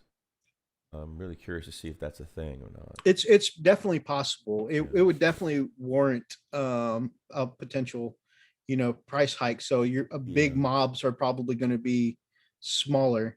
Good question. Are knobs and warlords going to be toughness 6? I don't know. That'd be interesting. It's hard to say. I haven't seen anything to point us in that direction. Yeah. But one thing. Go ahead. I'm sorry. No, I'm about to move on. So go ahead. Well, no, to that point, and because the whole thing is because typically this is a horde army or considered a horde army, right? Mm-hmm. So, but now that they're actually putting more teeth on these guys, they're becoming a little more, more viable individually instead of collectively. I just makes sense that they would just increase the cost. Now, the thing is that I'm concerned about is will that affect, the horde style, if you will, will that kind of make a change in the dynamic of how people play horde games, especially with orcs? One of the things I've seen them kind of changing in several armies actually so far, including my very own Adeptus Mechanicus, is they seem to be introducing more flavors to each army so that there's a way to play for everyone. Okay. So like before, there was just the gunline way of playing the Mechanicus, but now you can do them horde style, where you can take up to 20 Scutari in a squad. Yeah. And get a little horde army going, or you can go all vehicles, all boats, that kind of thing. Right. And I see that kind of a change coming here too, where I think you're going to be able to still do the big blobs of orcs, right, of boys, but a lot of orc players don't play that way anymore. A lot of people play the orc vehicles. There's a phrase in the community, the orc community, about what kind of orc are you, a boys before toys or toys before boys, because the community has already been kind of split on how they play. And so I think actually, here we are prior to the codex, and I think the orcs that have been doing decently or winning at tournaments lately have all been vehicle lists instead of horde lists. So they're already kind of like in the process of changing how they play. You still have the option to play horde, but a lot of people are taking more vehicles and stuff like that. I think this is going to me enhance the horde play, because I had been considering dropping back how many boys I had been bringing myself, because even when I bring a full squad of 30, they get gunned down pretty quickly, from just regular bolter fire, intercessors or aggressors, or just one round of shooting and boom, I'm down a whole 30 boys. They never got to make it to their charge, And so I'd been considering taking fewer of them. I think 30 boys are going to last much longer on the field, trying to chew through toughness 5. Adam Dodge's point here, he says, I feel like they would nerf possible unit of 20 with 2 wounds. I think better toughness feels better. And I definitely agree. THICC Snagga. Oh yeah, he thick. 2 C's. Big boy. And that war boss thick. Maybe even Q. But another thing is that flat rise across the codex. Gretchen, the little bitty grots, the little goblins, they going up to toughness 3 instead of toughness 2. So that means your standard space marine will not be wounding on 2s. A bolter won't be wounding on 2s. Gives them survivability. I'm not mad. I think this is probably a long time coming. Oh, yeah. So they're still going to be super easy to kill, because again, toughness 3 is nothing to write home about, but the fact that they're no longer being doubled, so easily, they're no longer. It goes from 2s to 3s, which is still a big deal, I think. and guardsmen, sisters, most of the time being wounded on fours, so definitely if against another, you know, army of similar strength, I mean, being wounded on four is even more survivable. Right. Okay. Beast Snagger. Oh, yeah. The gnarled bodies of beast snaggers are especially hard to damage, and their vulnerable parts, having long since been coated in scar tissue or bionic replacement. Each time mortal with this ability makes an attack that target to a vehicle or monster, add 1 to the attack hit roll. Every model in this unit has a 6+ invulnerable save. Very cool. Yes. Okay. Invul. Awesome. Because there's been so many times it's just like, oh, they've got a single pip of AP. Well, I mean, I get no saves there. Right. But this is a great thing. So they're going to be just a little bit more survival. Again, a 6-up save, it's not very likely I'm going to make any of those saves. Right. But just the fact that the option is there, that, I can still roll and maybe save something, that's cool. But then they're not only getting the toughness 5, the beast snag is getting strength 5 too. That's pretty awesome. And then, unless they change this in the new codex, Goth's getting the ability to make boys strength 5 too. I could have both regular and beast snagger boys all be strength 5 in my army just because of what Goths do. Nice. That would be really cool. I like it.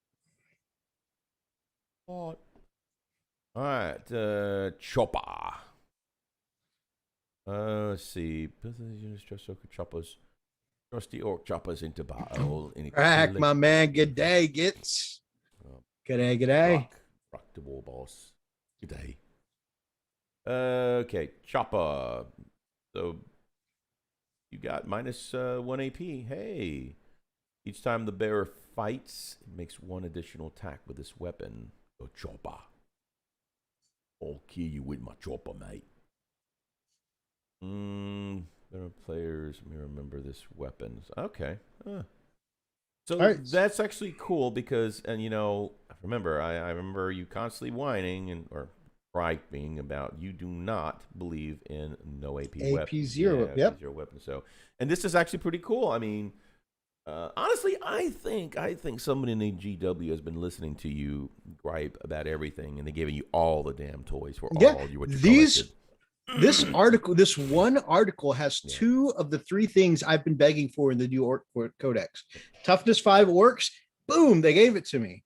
Choppas having AP now, boom, they gave it to me. I asked for these things. The only other thing I asked for, I was like, it would be cool if we could take more than 1 knob or 1 special weapon in a big squad of 20 or 30. But I mean, I'll take 2 out of 3. This is like a gift they gave to me. They sent me a present. It's like all my 9 days come at once. It's a character from Final Fantasy 14. So yeah, you got all the choppers and the huge chopper. -3 AP. Ooh, +3. 2 damage on that. Not bad, man. So a couple of weeks ago, we looked at a new war boss that was like in big Terminator style army and had a grot on top, manning a cannon on top. He had this huge chopper, a big old rotary axe, and that turns out that's a huge chopper, and they're already at minimum going to be strength 5, so this is going to be +3. So we're looking at a strength 8, maybe even strength 9.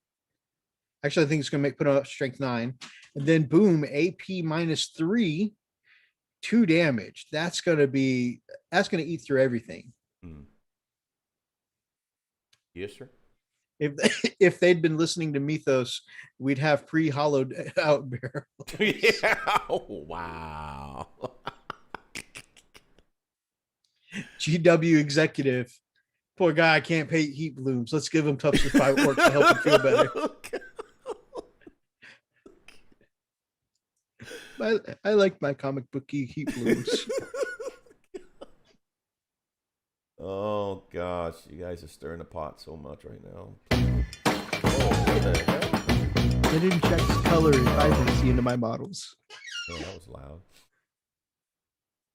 Doing this. Apparently they're doing Twitchy Twitch.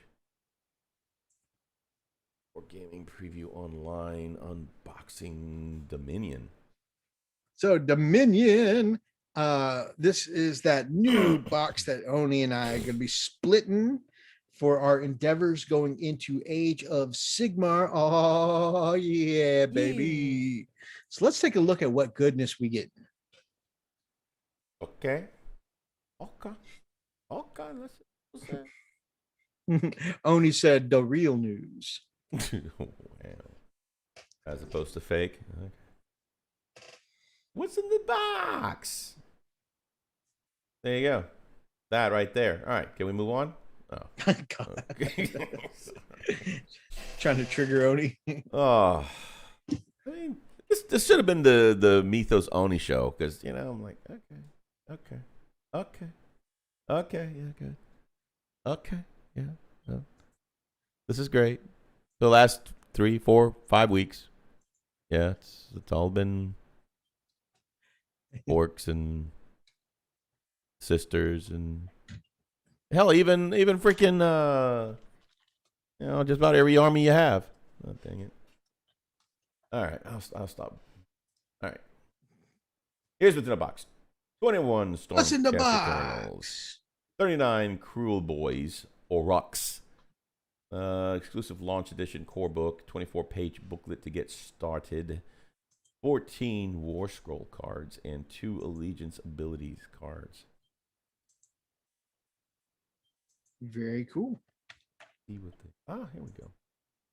That's a lot of damn models, bro. Yeah, that really is. That's actually a pretty sizable box. Yeah. Pretty decent models as well. I need someone over here to split with me. I really want those green skins, but I don't want the rest. I already have 4 Space Marine armies. That's fair. That's fair. Don't need Sigmarines on top of that. The Celestial Spear. That's a gorgeous model. Yeah, it is. It really is. Mission to hunt down the beasts rising up across Gore, including the new Orc menace and ultimately Kragnos himself. Oh, let's take a look. Ooh. But by the way, guys, of course, you know Brother Oni is one of the sponsors of our show. You check out the link to his store. You get some extra Frosted Fist goodness in the form of a discount when you buy from our link at his store. So freaking lootly. By the way, if we can just take a quick pause, can we do that? Sure. Mr. Mythos, let's just take a quick pause. I want to show you guys the beauty. I'm not going to call them out. We're just going to kind of show them off a little bit, what you get. Y'all can infer. Yes, indeed. What they are and where they come from. Right. I mean, absolutely gorgeous sculpts, by the way. You can see these are the sizes as shown. And very, very clean work. Very clean work. Gorgeous models indeed. Hold on. Did I get Look at that. Freaking epic. Love it. Let's see here. We shown that one. Did I miss anything? Yeah, I got that one already. And yeah, that's good stuff. Guys, seriously, if you want some really good models, and reach out to Brother Oni, and he will hook you up. He'll hook you up from the ground up. And yeah, Brother man, Oni's got a nice little print store. Hell yeah, and just tell him that the Frosted Fist sent you. And he'll hook you up, man. Anyway, back at it here. So yeah, look at this. This is absolutely the incredible amount of detail in the sculpt. Dude, those wings are so gorgeous. But also like the extra details on like the spear and the sword. I mean, they could have just had a regular straight blade down the hilt, but they decided to put those extra fine details in. It does look really good. It's fantastic. I really like the way they've got the runes glowing too. Yeah. Yeah, but I mean, the neat thing is it gives you, it leaves it wide open to your imagination to paint it however the hell you want. You know, it's gorgeous, beautiful, beautiful. Love it, love it. Lord Impotent with Griffhound. Ooh. Fearless leaders are the finest strategists in Sigmar's service, wielding the forces of their Stormcast Eternals as one unstoppable war engine. Beautiful. Dude, I love me some Griffhounds. I think they're such cool looking models. And this model right here, I mean, the armor looks cool. The you know, the hammer and staff is very cool, Right. but also like, I don't know, just the cape and battle skirt, just a very cool look. I dig it. Yeah, yeah, absolutely, man. And the hits keep going. Hitting the Knight Arcanum. As keepers of ancient and forbidden lore, Knights Arcanum are eccentric wizards who are able to harness and channel the I can't read that. Fulminating power of their fellow warriors to bring ruin to the enemies of Sigmar. Almost sound like the Emperor there, huh? All right. Do it. Do it. Do it now. Okay. This is awesome. I love that you can get you can go with either option, right? Helmeted or not. And man, You know, the mask really reminds me of like an Orlesian, you know, the porcelain ball masks, you know. Yeah. Yep. Pretty freaking cool. Mythos, let me paint him. The Lord Imperatus. Yeah, it's yours, man. Damn, dude. Pretty freaking cool. Paint away, my brother. Paint away. And you've got the Knight of Vexillor with a banner of apotheosis. Damn. Oh man, I found out today. You remember that one Stormcast guy that came out too long ago that I said I want to paint up? Yeah. The one that's doing the superhero landing and is crushing the ground. Right. Turns out I played the wrong chapter to play him. Really? Yeah, he's like a hollowed knight or something like Oof. that. And I'm not playing the right chapter. Oh man. It's like being an Imperial Fist and wanting to play Gilliman. No. Well, just sub him in as something else, you know? Oh yeah. That's what I was saying. I meant like he's yours to paint. Like I still want him in my army, but he's yours to paint. Yeah. They're so But cool. yeah, I might paint one up for my army just because that superhero pose is so cool. Yeah, maybe put a head swap on him and say he's a different character or something. Exactly. Yeah.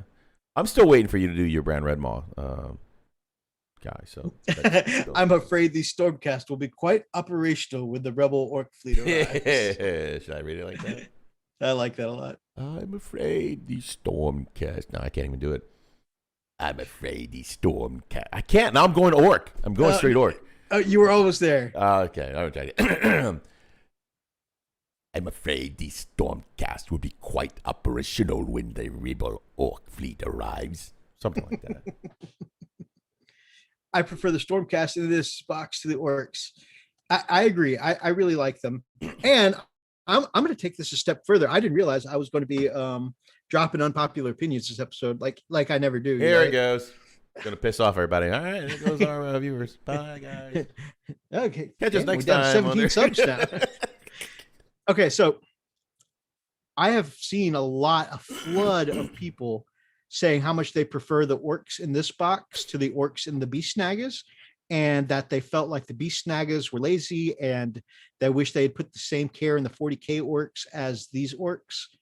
I heartily disagree and feel like the Beast Snags, in my opinion, are better suited to my particular tastes. So, and you heard it here, ladies and gentlemen, here at the Frost and Fist. Once again, thank you for coming to our show. Kaiju said that impression was perfect. Oh, thank you. Yeah. I don't know about perfect, but okay. Speaking of perfect, this is amazing. Yeah, these axe guys look so cool. Or halberds or whatever they are. These big blade guys they're awesome. Really freaking cool. I'm not sure why do they have target on his forehead? I don't know. Okay. Anyway. But these guys look so cool. So badass. Look at this, dude. I'm so hyped. I'm so glad I started the Stormcast Army. Thank you, Oni, by the way. Thank you so much. I know I've thanked you like 1,500 times for this army now, by the way, but I'm so hyped and I'm glad I'm getting to play them finally. Keeps going. It's going to be awkward. Gee.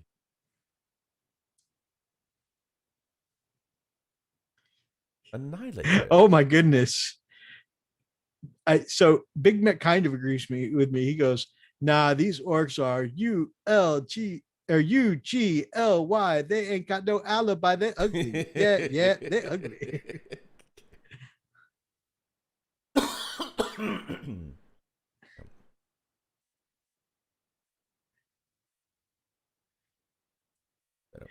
Listens to Mythos's opinions. How do I collect my Patreon payments back? Oh God! Oh man, we already getting refund requests. Oh jeez, it was a good run, Freak. It was a good run. It really was. Dude, this guy. Oh my gosh, these are so beefy. I was gonna say, and I love the lion carved into the. I love the lion carved into his chest too. Okay, so my guys are black and gold with red trim, right? Imagine. So what I'm going to do for this guy, I'm going to paint the armor black still, but just the lion's head portion of the chest, I'm still going to do gold, so the lion's head really stands out. Very nice. I think that'd be cool. Oh my gosh. Oh, I'm so hyped for this. I love that hammer. Now, I'm not really big on the face helmets. That's why I bought helmets for all my Stormcast Eternals. Yeah. So I'll probably be doing a head swap because you really don't like the helmets like this? Face helmets just have never been my thing, and I'm not. It's not just Stormcast specific. I've never liked them in any fantasy genre or any genre in general. Just masks with the face carved into them just always seem weird to me. So I always prefer like an actual helmet to one with a effigy of a face. Oh yeah, Big Mac. They kind of give that appearance, but probably because you've got the little crotch guard really low, and of course I think he's still really... talking about the. I think he's still talking about the orcs. He says the orcs still. Oh, I thought okay, still an orc. I'm mad. All right. All right, those pikes are really cool.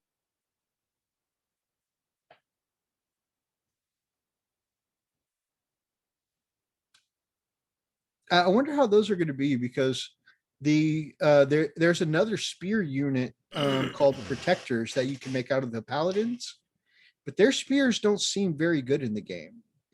So I'm wondering how these spears are going to be. Look at that head there. I actually like that female head there more than I like most Imperial Guard, or not Imperial Guard, Sisters of Battle female heads. I might need to try and get my hands on some of these heads now. Yeah, I'll shut up about them now. No, man, I'm a fellow Orky, and I share the same opinion. I like the Beast Daggers much better. Feel free to spread your opinion, my brother. I was just clarifying for Freak. Yeah, these spears look really cool, and I feel like because like we're from 40K. I feel like I don't see enough spear units, so just seeing them over here is pretty cool. These orcs are nasty. Yeah, they are definitely more the almost like the it's like we're crossing genres here from fantasy into like kind of the horror aesthetic of like orc and goblin kind of stories. Right. I think Big Mech is unnecessarily body shaming the orcs. An aesthetic I really didn't care for on these at first is I don't like the squig painted armor and shields. Just that big red, and I think part of it is I don't like just the big holes in the faces and stuff like that. I don't really like that particular look. So like overall the sculpts are okay. I kind of like the horror kind of feel coming from these guys. The darker, creepier aesthetic. Right. Overall, I like that, but like the big squig faces I don't really like.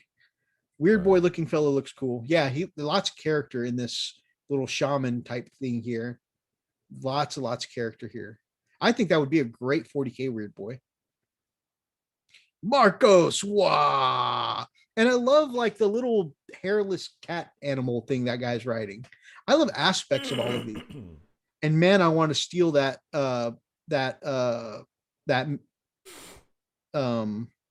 ball and chain for one of my White Scars meteor hammers. That looks cool. But like I said, at first I looked at these and I thought to myself, man, I really don't like, the orc faces on the shields and armor, but that's the only thing I really don't like. And I'm like, if I ever had these particular orcs, I think I would just paint them all as rusty metal so that way they don't stand out so much, and I think it'd be fine. I don't know why, but at first glance, it looked like Duncan. Oh. Wow. Oh no. W, you trying to say something?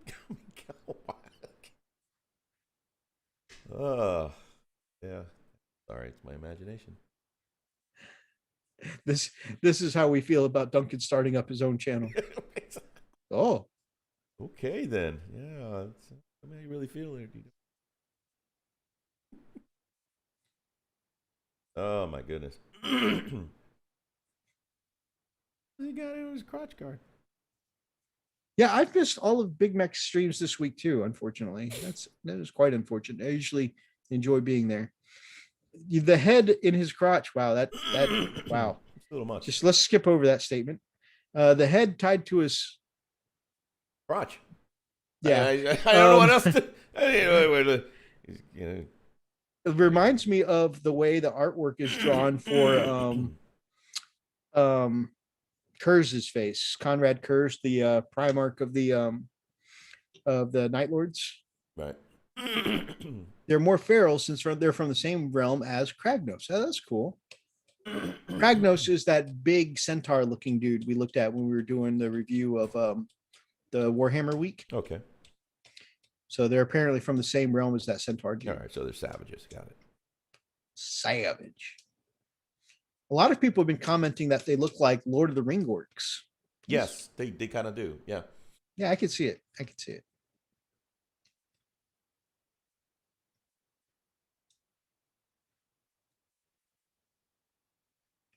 Big crossbows, man. Crossbow. Yeah. A lot of the equipment and stuff like that from this set looks awesome.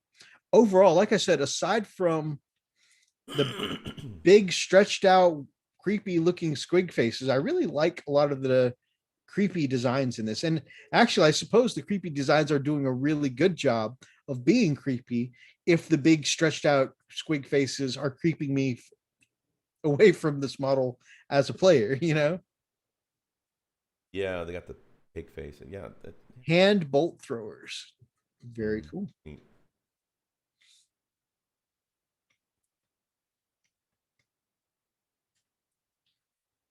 Oh, good.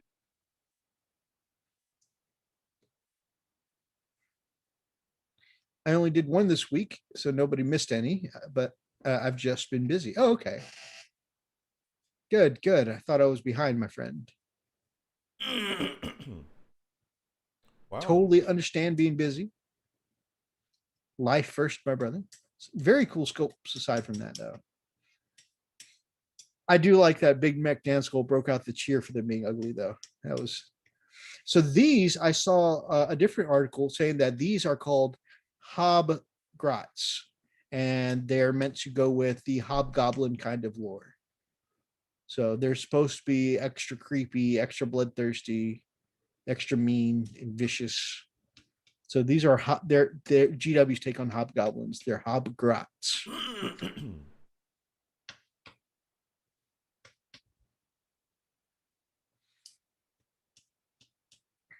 Beautiful core.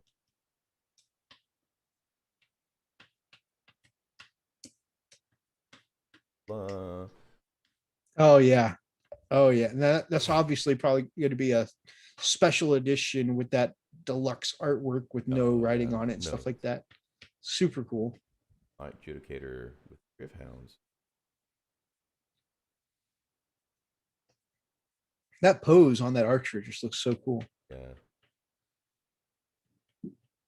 I'm looking forward to painting up some Griffhounds for my That is a Stormcast. cool looking.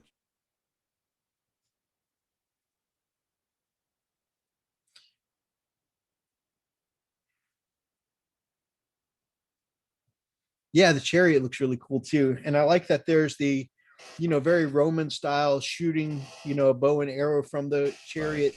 Right. But then also you've got the leaning out with an axe, take a few heads. Yeah. And I like the bigger, beefier, I think the horse-sized ones are called Griff Chargers. Super excited. I think Oni's saying these are the later releases that will come with the set. So like they won't be in the box, but they'll come later.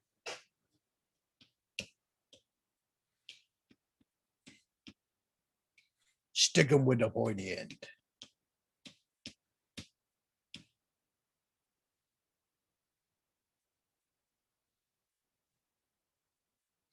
Dude, it's kind of cool seeing that really like starved, wiry looking grot wielding that axe that looks bigger than him.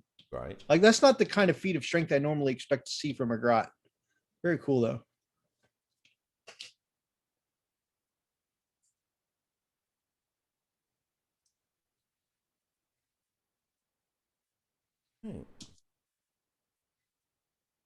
Riding an ogre into battle, or troll rather.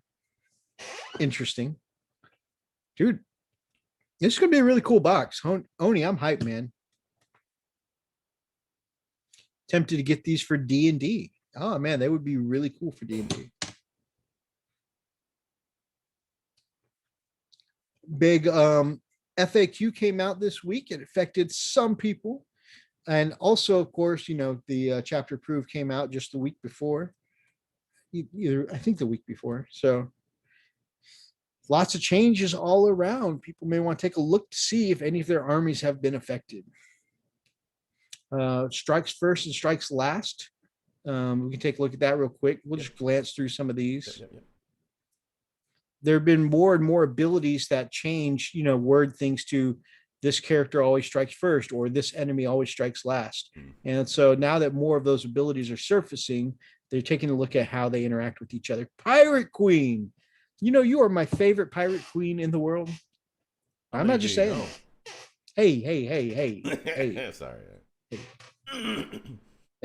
Bind on task, man. Let's get back to the article. Oh, okay. Player. All right, sorry.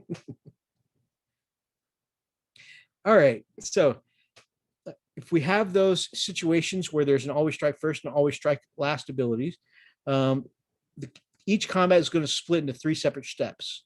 Step 1, players take turns to select units affected by strikes first abilities, including those that have charge. So charging counts as a strike first ability in this case. All right, step 2, one at a time, beginning with the player whose turn it is. So if it's your turn and you've got a strike first ability, okay, that's going to take priority. Then players take into turns to select either units that are affected by no strikes first or strikes last ability.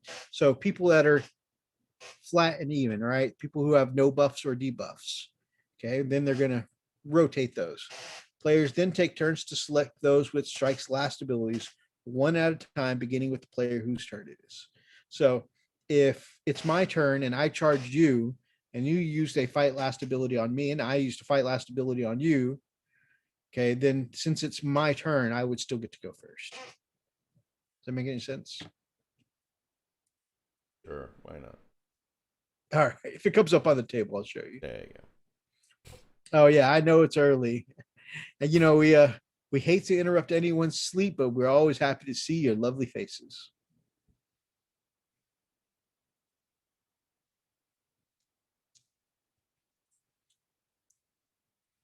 Yukari. Currently enjoying a dominant position across many tournaments, blah, blah, blah. Dark Technomancer's obsession for custom covens no longer impact weapons that automatically hit. Several questions have been answered regarding exploding hits, like rolls that generate additional hits on a certain result, and how they interact with some character upgrades. And of course, deep striking and reserves. Due to some quirky interactions with vertical distances and some fascinating Pythagorean loopholes, certain units and vehicles could be charged easier than others by units arriving from teleportation chambers or other similar rules. As much as we're fond of bringing ancient geometry to our table battles, it didn't treat all models fairly. To ensure there's a level playing field, the studio team have clarified these distances. Now, you'll always have to make that 9-inch charge to reach your foe on the turn you arrive. Makes sense. Yeah, so people were doing weird things with what level they were sitting on, and sometimes by making that, you know, that 9-inch diagonal charge, but you technically don't have to move diagonally because your engagement range is like within within 1 inch, but like up 5 inches or whatever. Some people would just get like to the base of the building or whatever and not make the whole distance and just fight upward, and they were like getting a slightly easier charge that way. So now they're like, okay, so even whether you're horizontal or you're crooked, you're still, we're still making the full 9-inch charge. So just taking out some of the gaminess, Right. Updates. I do like that Forge World units have been updated for Death Guard and Mechanicus. Hoplites can be used, although I use my hoplites as Electro Priest because I don't really like the Electro Priest model, but Cool. Haven't had time to do any hobby yet this month. Hopefully Saturday. Very cool, man. Got 10 minutes. I want to. Oh, there's so many good ones. Lots of art this week. Lots of art. Hey, PQP. Can we stop right there? Where? On that He-Man? Oh, did I miss it? Yeah, I keep forgetting that what I'm seeing is like a 3-second delay. Yeah, I need to find where you're seeing this.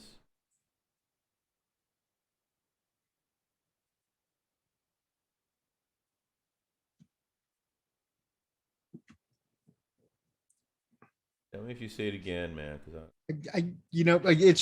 if you see a He-Man and a Necron, those are the ones I'm looking for.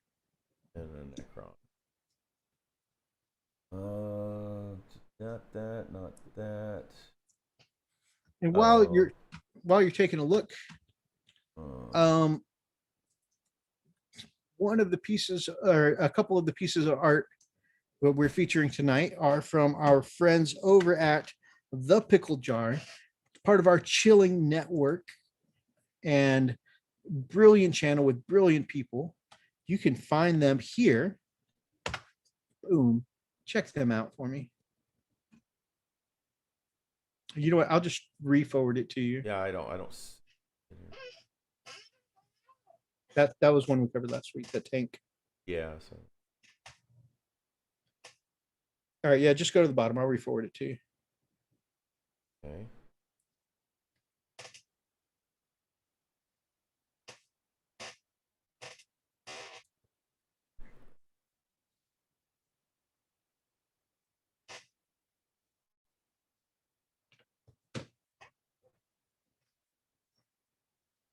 Oh, wow. All right. That He-Man right there. Pirate Queen Pickle. She is not, by the way, she's not a full-time miniature painting hobbyist. Pirate Queen, if you're in the chat, remind us, how many minis have you painted? This is phenomenal. This is a better skin tone than anything I can do. And the tiger stripes on Battle Cat. Oh my God. Like, honestly, this would be something that I would be proud to have on box art or sitting on a display shelf. Like, this is good. Look at how every muscle in He-Man's body stands out perfectly. It's just fantastic. Her Adam Dush says that he thinks it's about her 5th mini. What? 5th mini ever. Yeah. She looks like she's been professionally painting for years. Like, this looks like something you could get off of a commission painter. Really? Yeah, 5th mini. Holy crap. Like, Well, it's absolutely she's incredible. got the concept of, man. She got it all. Yeah, that's actually pretty. Also, I love how tasteful her blonde hair is. You know, it doesn't just look yellow. Like, there's, you know, it looks blonde, you know? It looks so good. The leathers look like leather. I mean, no, she did a great job. Dude, Well done. Well done indeed. brilliant work, Pirate Queen Pickle. There's her Instagram there, Instagram tag you can see in the picture there. And again, I just linked the Pickle Jars channel. So definitely feel free to check out Mr. and Mrs. Pickle on the Pickle Jar. Brilliant people, fantastic hobbies, and both of them are incredibly skilled painters.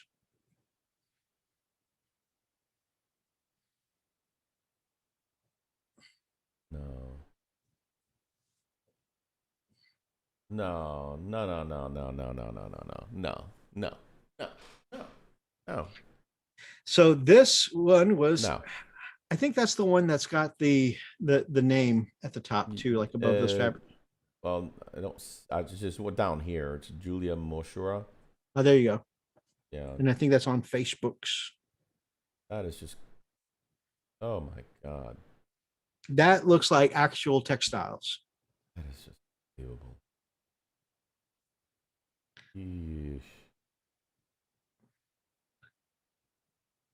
Oh my god. If they didn't include like pictures, like, you know, the fingers behind the miniature or the paintbrush, Right. like, I would think those are like real life clothings. Yeah. Yeah. Like, oh, this must be a museum piece where like a statue or, you know, a mannequin is wearing a replica of a cloak from the, you know, whatever century. No, that is sick. Mind blowing. Oh no, no, no, no. It looks like a real person standing there. That's just. Oh man. Oh my god. Oh, you can't be freaking kidding me.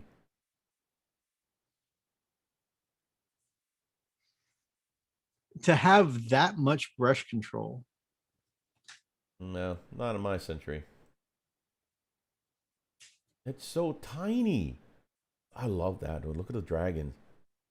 Yes, that dragon pattern is amazing. Oh, I love this. I'm sorry, that was submitted by Lord Bacon, Heinrich Botha, not. Oh my gosh, that is gorgeous. Just phenomenal. Oh, You know, normally like to sit here and talk about models during Art of the Week about what I like about it. You know, what makes it extra special. Like, this is a level of art I don't even feel like I could do commentary on. no, this all Like, I can do is jaw drop. You know, this is rolls up brushes and poorly made Persian carpet, sets it on fire. Not only do I not like my painting anymore, I don't even like my carpet anymore. Right? Oh man, yeah, it's making my carpet these fabrics look like are crap. outrageous. You are right. Oh my gosh! But Painfully the patterns, good. they're perfectly symmetrical. Yeah, see it. Okay. Man, All I right. can't even draw a star or a heart and make them even on both sides.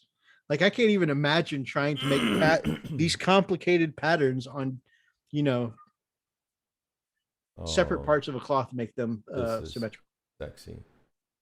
Yes. Chris Estacado, banner bearer, did a career change and became a medic. I think he fits the new job well. That's awesome. I like the Extremely well chalice. painted. Yeah, I love the chalice on that. Yep. The chalice is a great blood angel-y touch. The Very whites, nice. super crisp whites. Yeah. Nicely highlighted reds. Yep, absolutely. Oh, No hobby tomorrow. I'm just going to burn my brushes. Marcos just said earlier he was hoping to get some hobby tomorrow.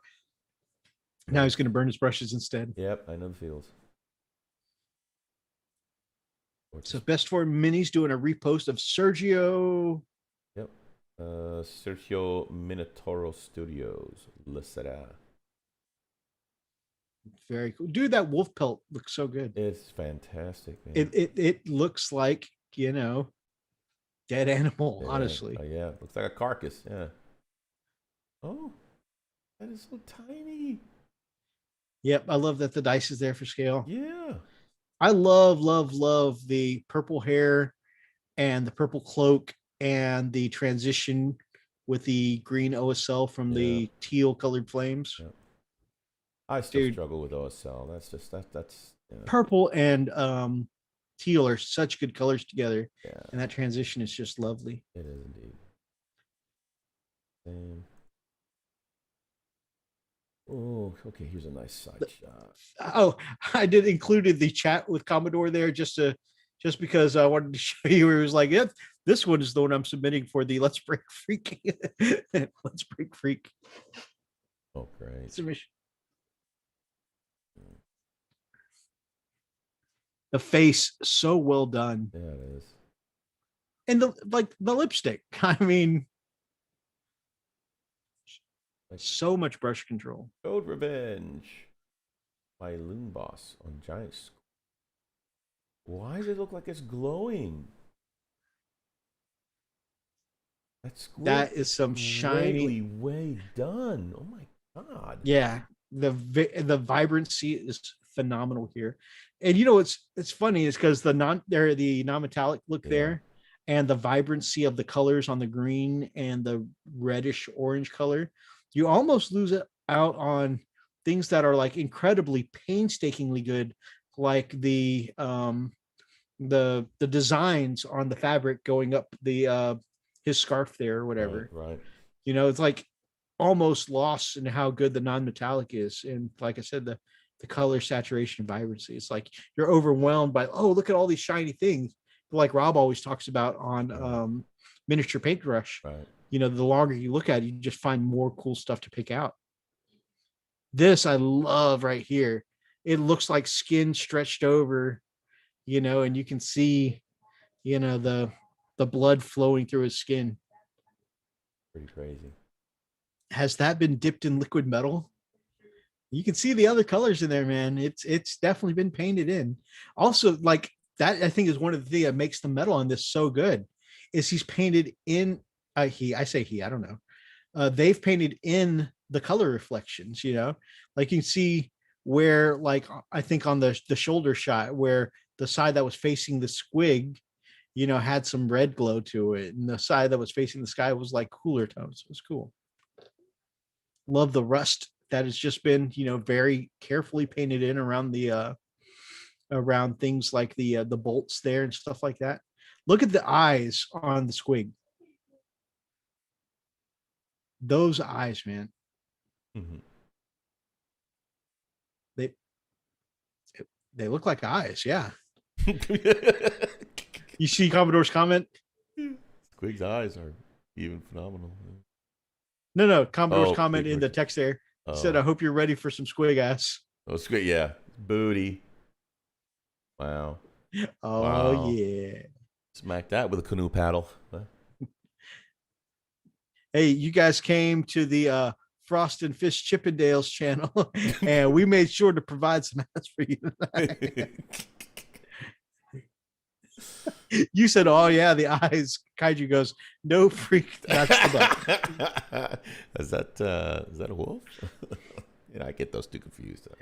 And that butt to bounce chords. Does anybody know if that's how the sculpt comes? Because I feel like that's got extra cheeks sculpted in. Hey, don't ask, don't tell.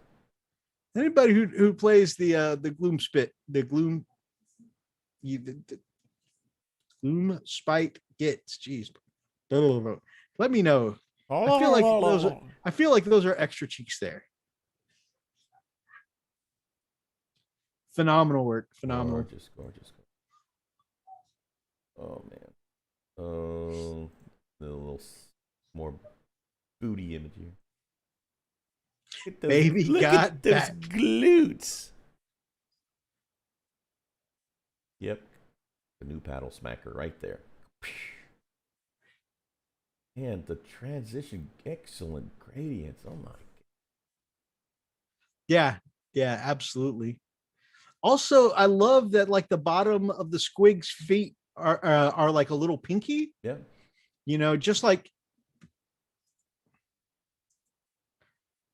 if you've ever seen like you know,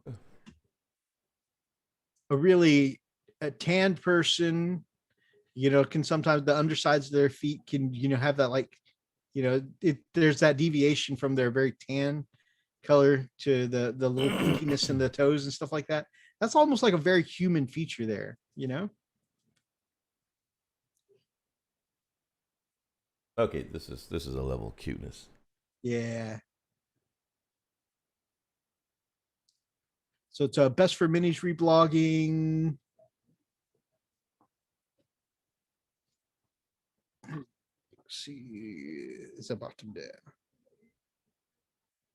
From Blood Carrot Knights. There we go. Finish this cat night. At Oh, Fox. at Fox, yeah. There we go. Gift from my sister for her birthday and painted to look like her cat, Effie. Very nice. That's fun painting. Very nice, yeah. That's so cute. You know, to plug them again, Pickle Jars also painted up some really cool fantasy cat models. I know he's done the Rogue one, which is really cool. And I think he's done one other one. Fox from Twitch. Very nice. Very great work on this. Dude, such amazing gold effect. I don't know what's more impressive, the non-metallic gold or the fact that you can see almost every stitch and fiber in the plaid cape. Yeah. Look at the eyes.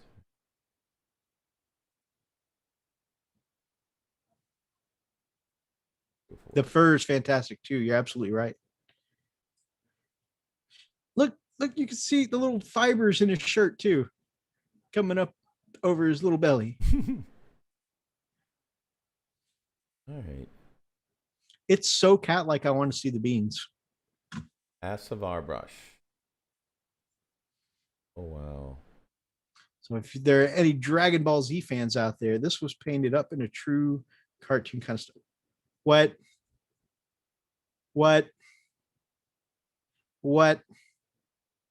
Big Mech says Fox is quite new to mini painting. What? That cat we were just looking at. You're kidding me. No. Wow. Marcos says turn him around so I can see his eyes. Man. All right, let's see here. I think we got another shot. Gross. Good to see you, Lupus, my friend. Oh, I'm trying to find the front. There you go. Come on. Come on. Majin Buu logo.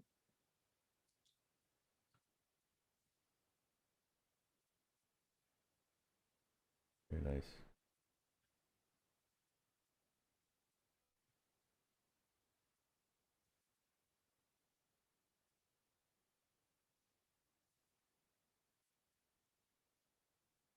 Oh. Dude, that has like the Dragon Ball Z art style kind of quality, you know, with the way the highlights and the reflective, you know, parts are painted in. Right.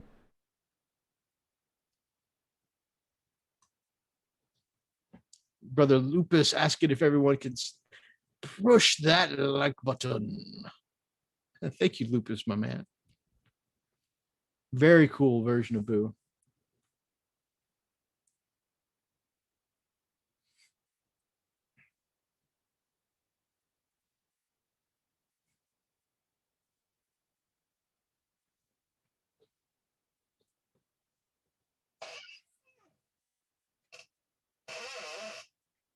Now this one was sent to me, but I definitely feel like I need to check out their channel, see if they do any of the other Dragon Ball Z characters. That'd be cool.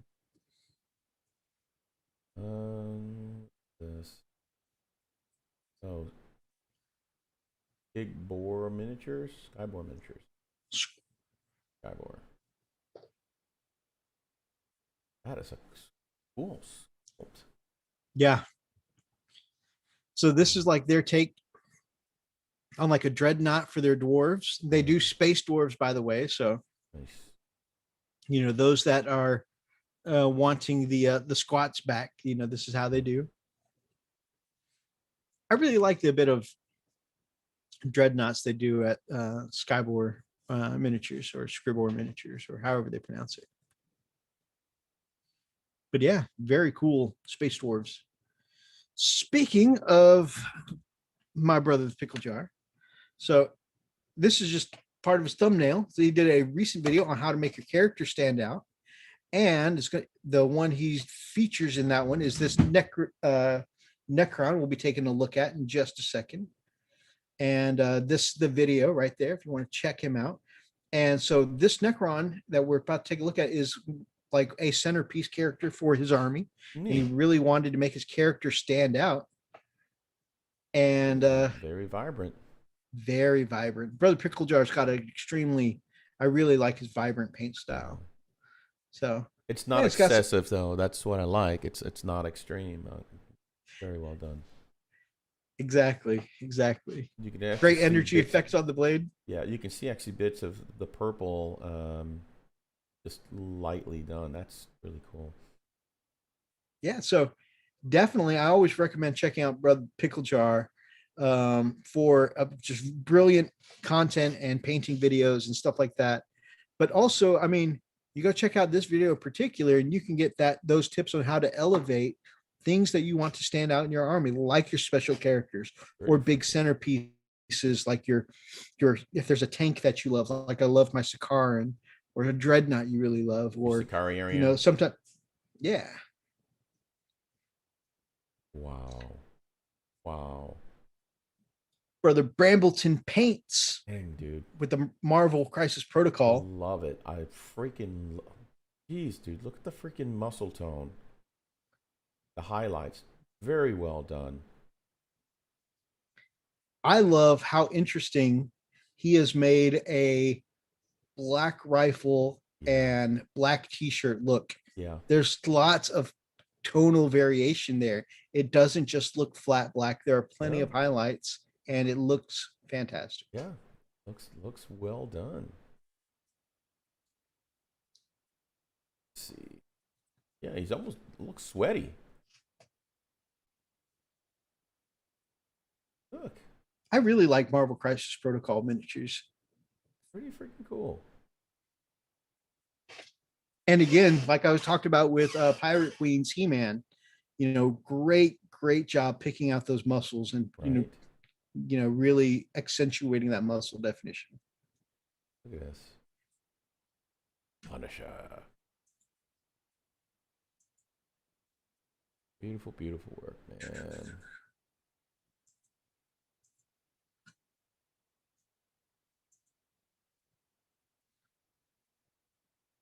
And that white Punisher logo reads really crisp and cleanly. Yeah. I know white on top of a black surface, it does not paint on very easily. And so for that skull to go over on that black t-shirt looking that crisp and clean is awesome. Okay, Spray Black Studio. So this is just one of the pictures here. He's got a whole freaking video out on it. Let me just let me pull this up too. I know I'm dropping you guys a lot of links tonight. But this is definitely one. If you guys like seeing stuff in the grimdark style, and Spray Black does it, I think maybe better than anyone else that I know in the YouTube community. If something needs to be grimdark, he will make it look not just grimdark, but badass. So I definitely recommend checking out his videos. If you want to see how he takes this, we've moved on. Okay. Sorry. I mean, did we say something about the miniature? Maybe. I mean, what? Did you like anything about that weathered Spray Black miniature? Yeah, I did.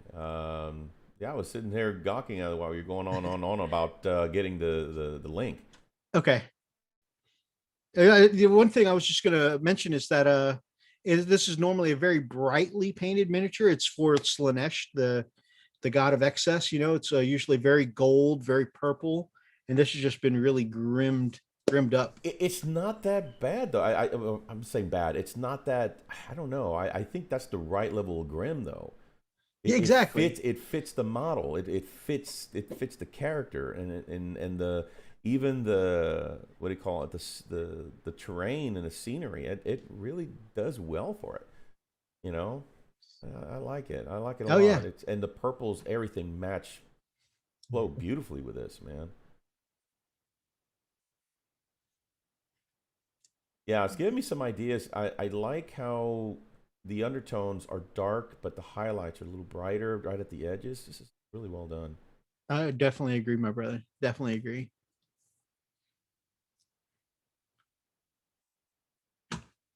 All right. And here's a picture of Spud. Yep, Spud. That's his baby picture.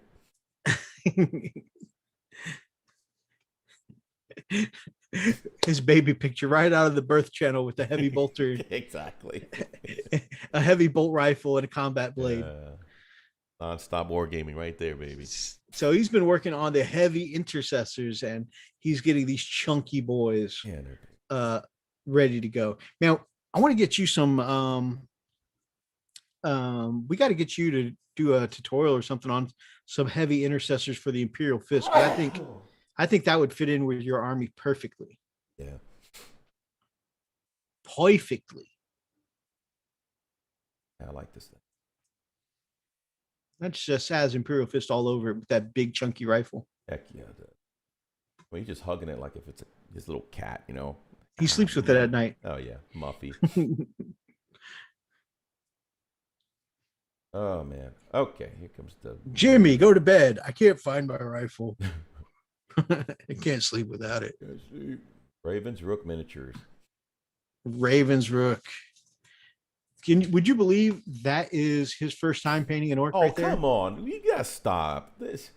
Yeah, I mean, he's been painting for a while, just specifically an orc. Oh, okay. Gosh, it just trying to scare me, man. I'm like, we've been doing this for a while now, and it's like, okay, more people that are just starting out. Oh yeah, I just woke up and decided I'm just gonna paint something Picasso style. God, I hate you. Gorgeous work, man. Ravens Rook does do some fantastic work. Oh, that work. There is Ravens Rook if you want to check out Ravens Rook. Again, more non-metallic. Excellent work. You know, I guess that's a thing now. I don't know. I think that might just be a washed down true metallic. No, that looks like non-metallic. Look at the different shades. This is gray, light gray, dark. There's so many different. Yeah.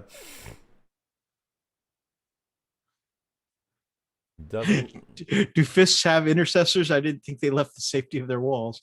Ooh. Wow! Shots fired. Can you stop saying? Can you believe this is their first time as a phrase? I can't burn these figures fast. I know. That's my whole point. It's like, can we stop, please? Yeah. Please. Awesome work on this. Yeah, now you can see it. Look, that's all non-metallic. Incredible. It's awesome. That's awesome. Dude. Okay, fine. This is. Oh wow. Okay. And Ravens Rook, you know, it's almost criminally. Ravens Rook's only on 47 subscribers, guys. Oh, you know, it would be awesome if we could get him up to at least 50 this chat, guys. We can get him up to 50. That would be awesome. Get to 500. Look at this. So this is his current bread and butter. He does some Raven Guard, and they look awesome. I think I know what your favorite part of this piece is. Oh yeah, the absolutely destroyed Necron in there. Yeah. Heck yeah. I'm cool with that. Heck yeah. I support that anytime. Yeah, that's actually well done. And something I always love to compliment people on: black is a hard color to paint and make it look interesting. It really is. By the way, Shameless, great to see you, my brother. I hope you had a great stream tonight, man. Man. Is it the same when they tell you it's their first time, but they start doing all kinds of freaky stuff? It's about the same. Actually, yeah, I think that's the hobby That's the kind same. of version. Yep. Yeah. Yep. They say it's my first time, and then they show you how. Yeah. I like, I've seen this kind of as a trend, and I think it's looked excellent every time I've seen it. Whereas people are doing the open mech suit with the pilot jumping out instead of sitting inside. Yeah. That's really awesome. Hey, Adam Dodge just subbed to Ravensrook Miniatures. Nice. Just 2 to go. What's that game that you actually drive the mech and you can jump out and in and out of it? And it's pretty cool. Titanfall? Titanfall. That's what. Yes, that definitely does have a Titanfall vibe. Yeah. Prepare for Titanfall. Well done, man. Well done, mate. Oh, God. That escalated. Phoenix says, Kaiju, stop thinking small. Just burn the whole house down and start over. Oh. Okay. Oh, my God. I know this is going to happen because it happened this time, so let me not do it this time. Come on. Where the hell is... Bear with me, because this is going to be super loud if I don't turn it off. Just about wakes me up every time I do it. Oh, there it is. There we go. All right. Back at it. Doing a refresh. 49. Just one more person checking out our brother Ravensrook Miniatures. We can get up to the big 5-0. That would be amazing.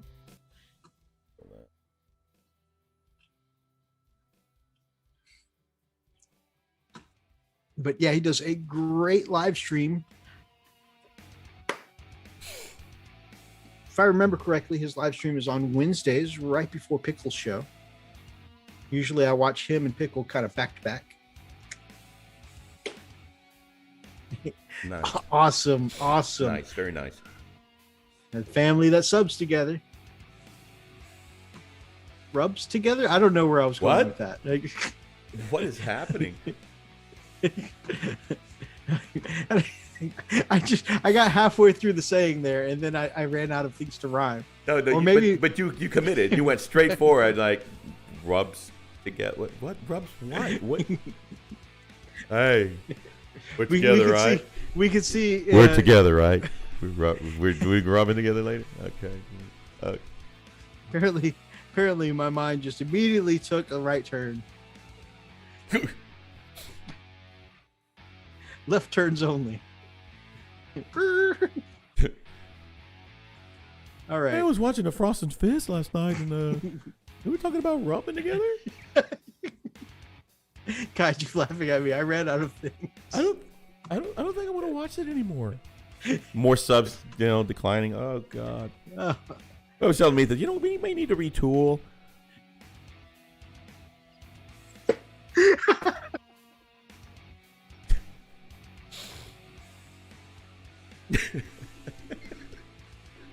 Oh my God.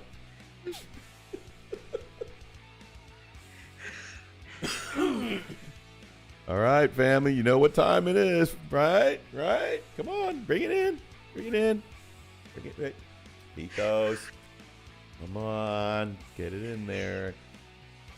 Oh. Oh, I think Brother Ian just broke me there for a minute.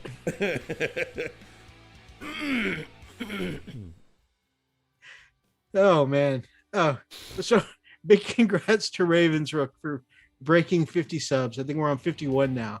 Congrats. Big loves, my brother. Big loves. Break out the olive oil, guys. It's for you this time. Grandma, no. Oh man, that immediately brings me back to the Ron White.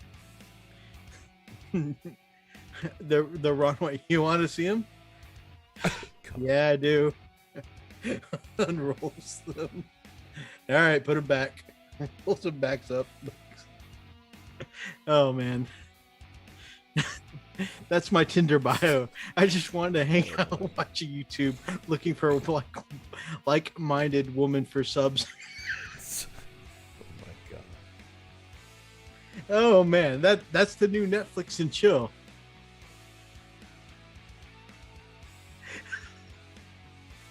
Wow. I have no words. And I thought the whole Chippendales, it was risque. Oh, we took it for it to a whole new level. Oh man. Damn.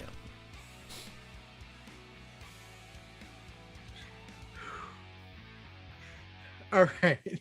Let's wrap. I mean, I'm pretty sure they don't want to be affiliated with us by this point. Oh no, But- no, I think they're not. But here's the thing, guys. Anyone who doesn't know, we're part of the Chili Network. We were. So go check out our link tree for the Chilling Network members. I don't Chilling- think they'll invite us over anytime soon. Imagine. Oh man. At one time, they really wanted us over to go across the pond and, hang out. Not anymore. Now what you we're going guys- to be on the non-entry list. You know what you guys do when you get together. Adam don't- says I'm teasing him again. I don't think we want to be a part of that. So. Oh yeah, paint that non-attack metal. I'm gonna sub the hell out of this channel. I love it when you talk dirty to me. Sub and rub it. Oh, And all right, guys. So this might be the last time I'm able to tell you this, but but please go check out all of our brothers over at the Chili Network. Hey, Pirate Queen says we're still welcome at their house. oh my god. Tell me the lore.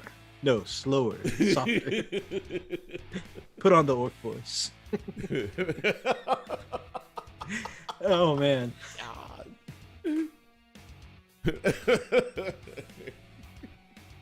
You say sub and rub?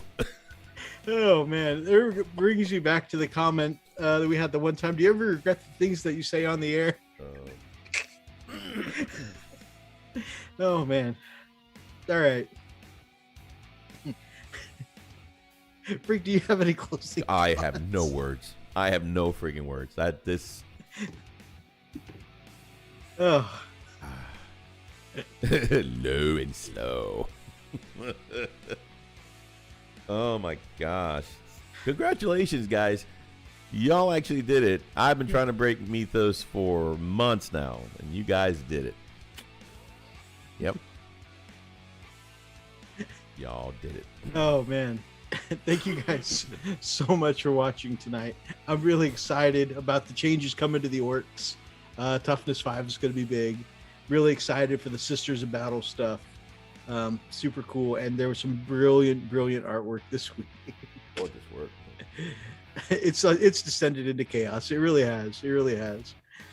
Thank you guys for subscribing to Ravensbrook Miniatures, and Yeah. congrats on getting him over Boosting 50 him up there. subs. And definitely, as always, check out our Chilling Network brothers and sisters. This morning, Saturday morning, Pickle Jar's out with a new video. Check that out.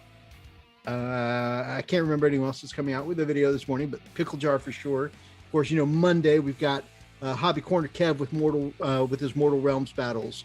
Tuesday, often Big McDan still streams. I'm not sure about this week. Wednesday, of course, Pickle Jar and Ravensbrook. Thursday, we've got the Chili Wargamers. Just tons of good content coming up this week, guys. Head to work at midnight. Drive safely, work safely, my friend. Careful. All right, guys, thank you so much for joining us tonight. If you guys liked tonight's ridiculous episodes, make sure you grab up the axe and smash that like button in the name of the Emperor. Drop us some comments down below, and feel free to be part of any of these ridiculous, crazy, chaotic conversations. And if you guys are not yet subscribed to any of our brothers and sisters in the Chili Network below, or if you're not subscribed to me and this guy in the yellow box below me, If you like subs and rubs. then we would love to have you as part of the pack here on the Frost and Fist. Until next time, guys. Stay Stay frosty.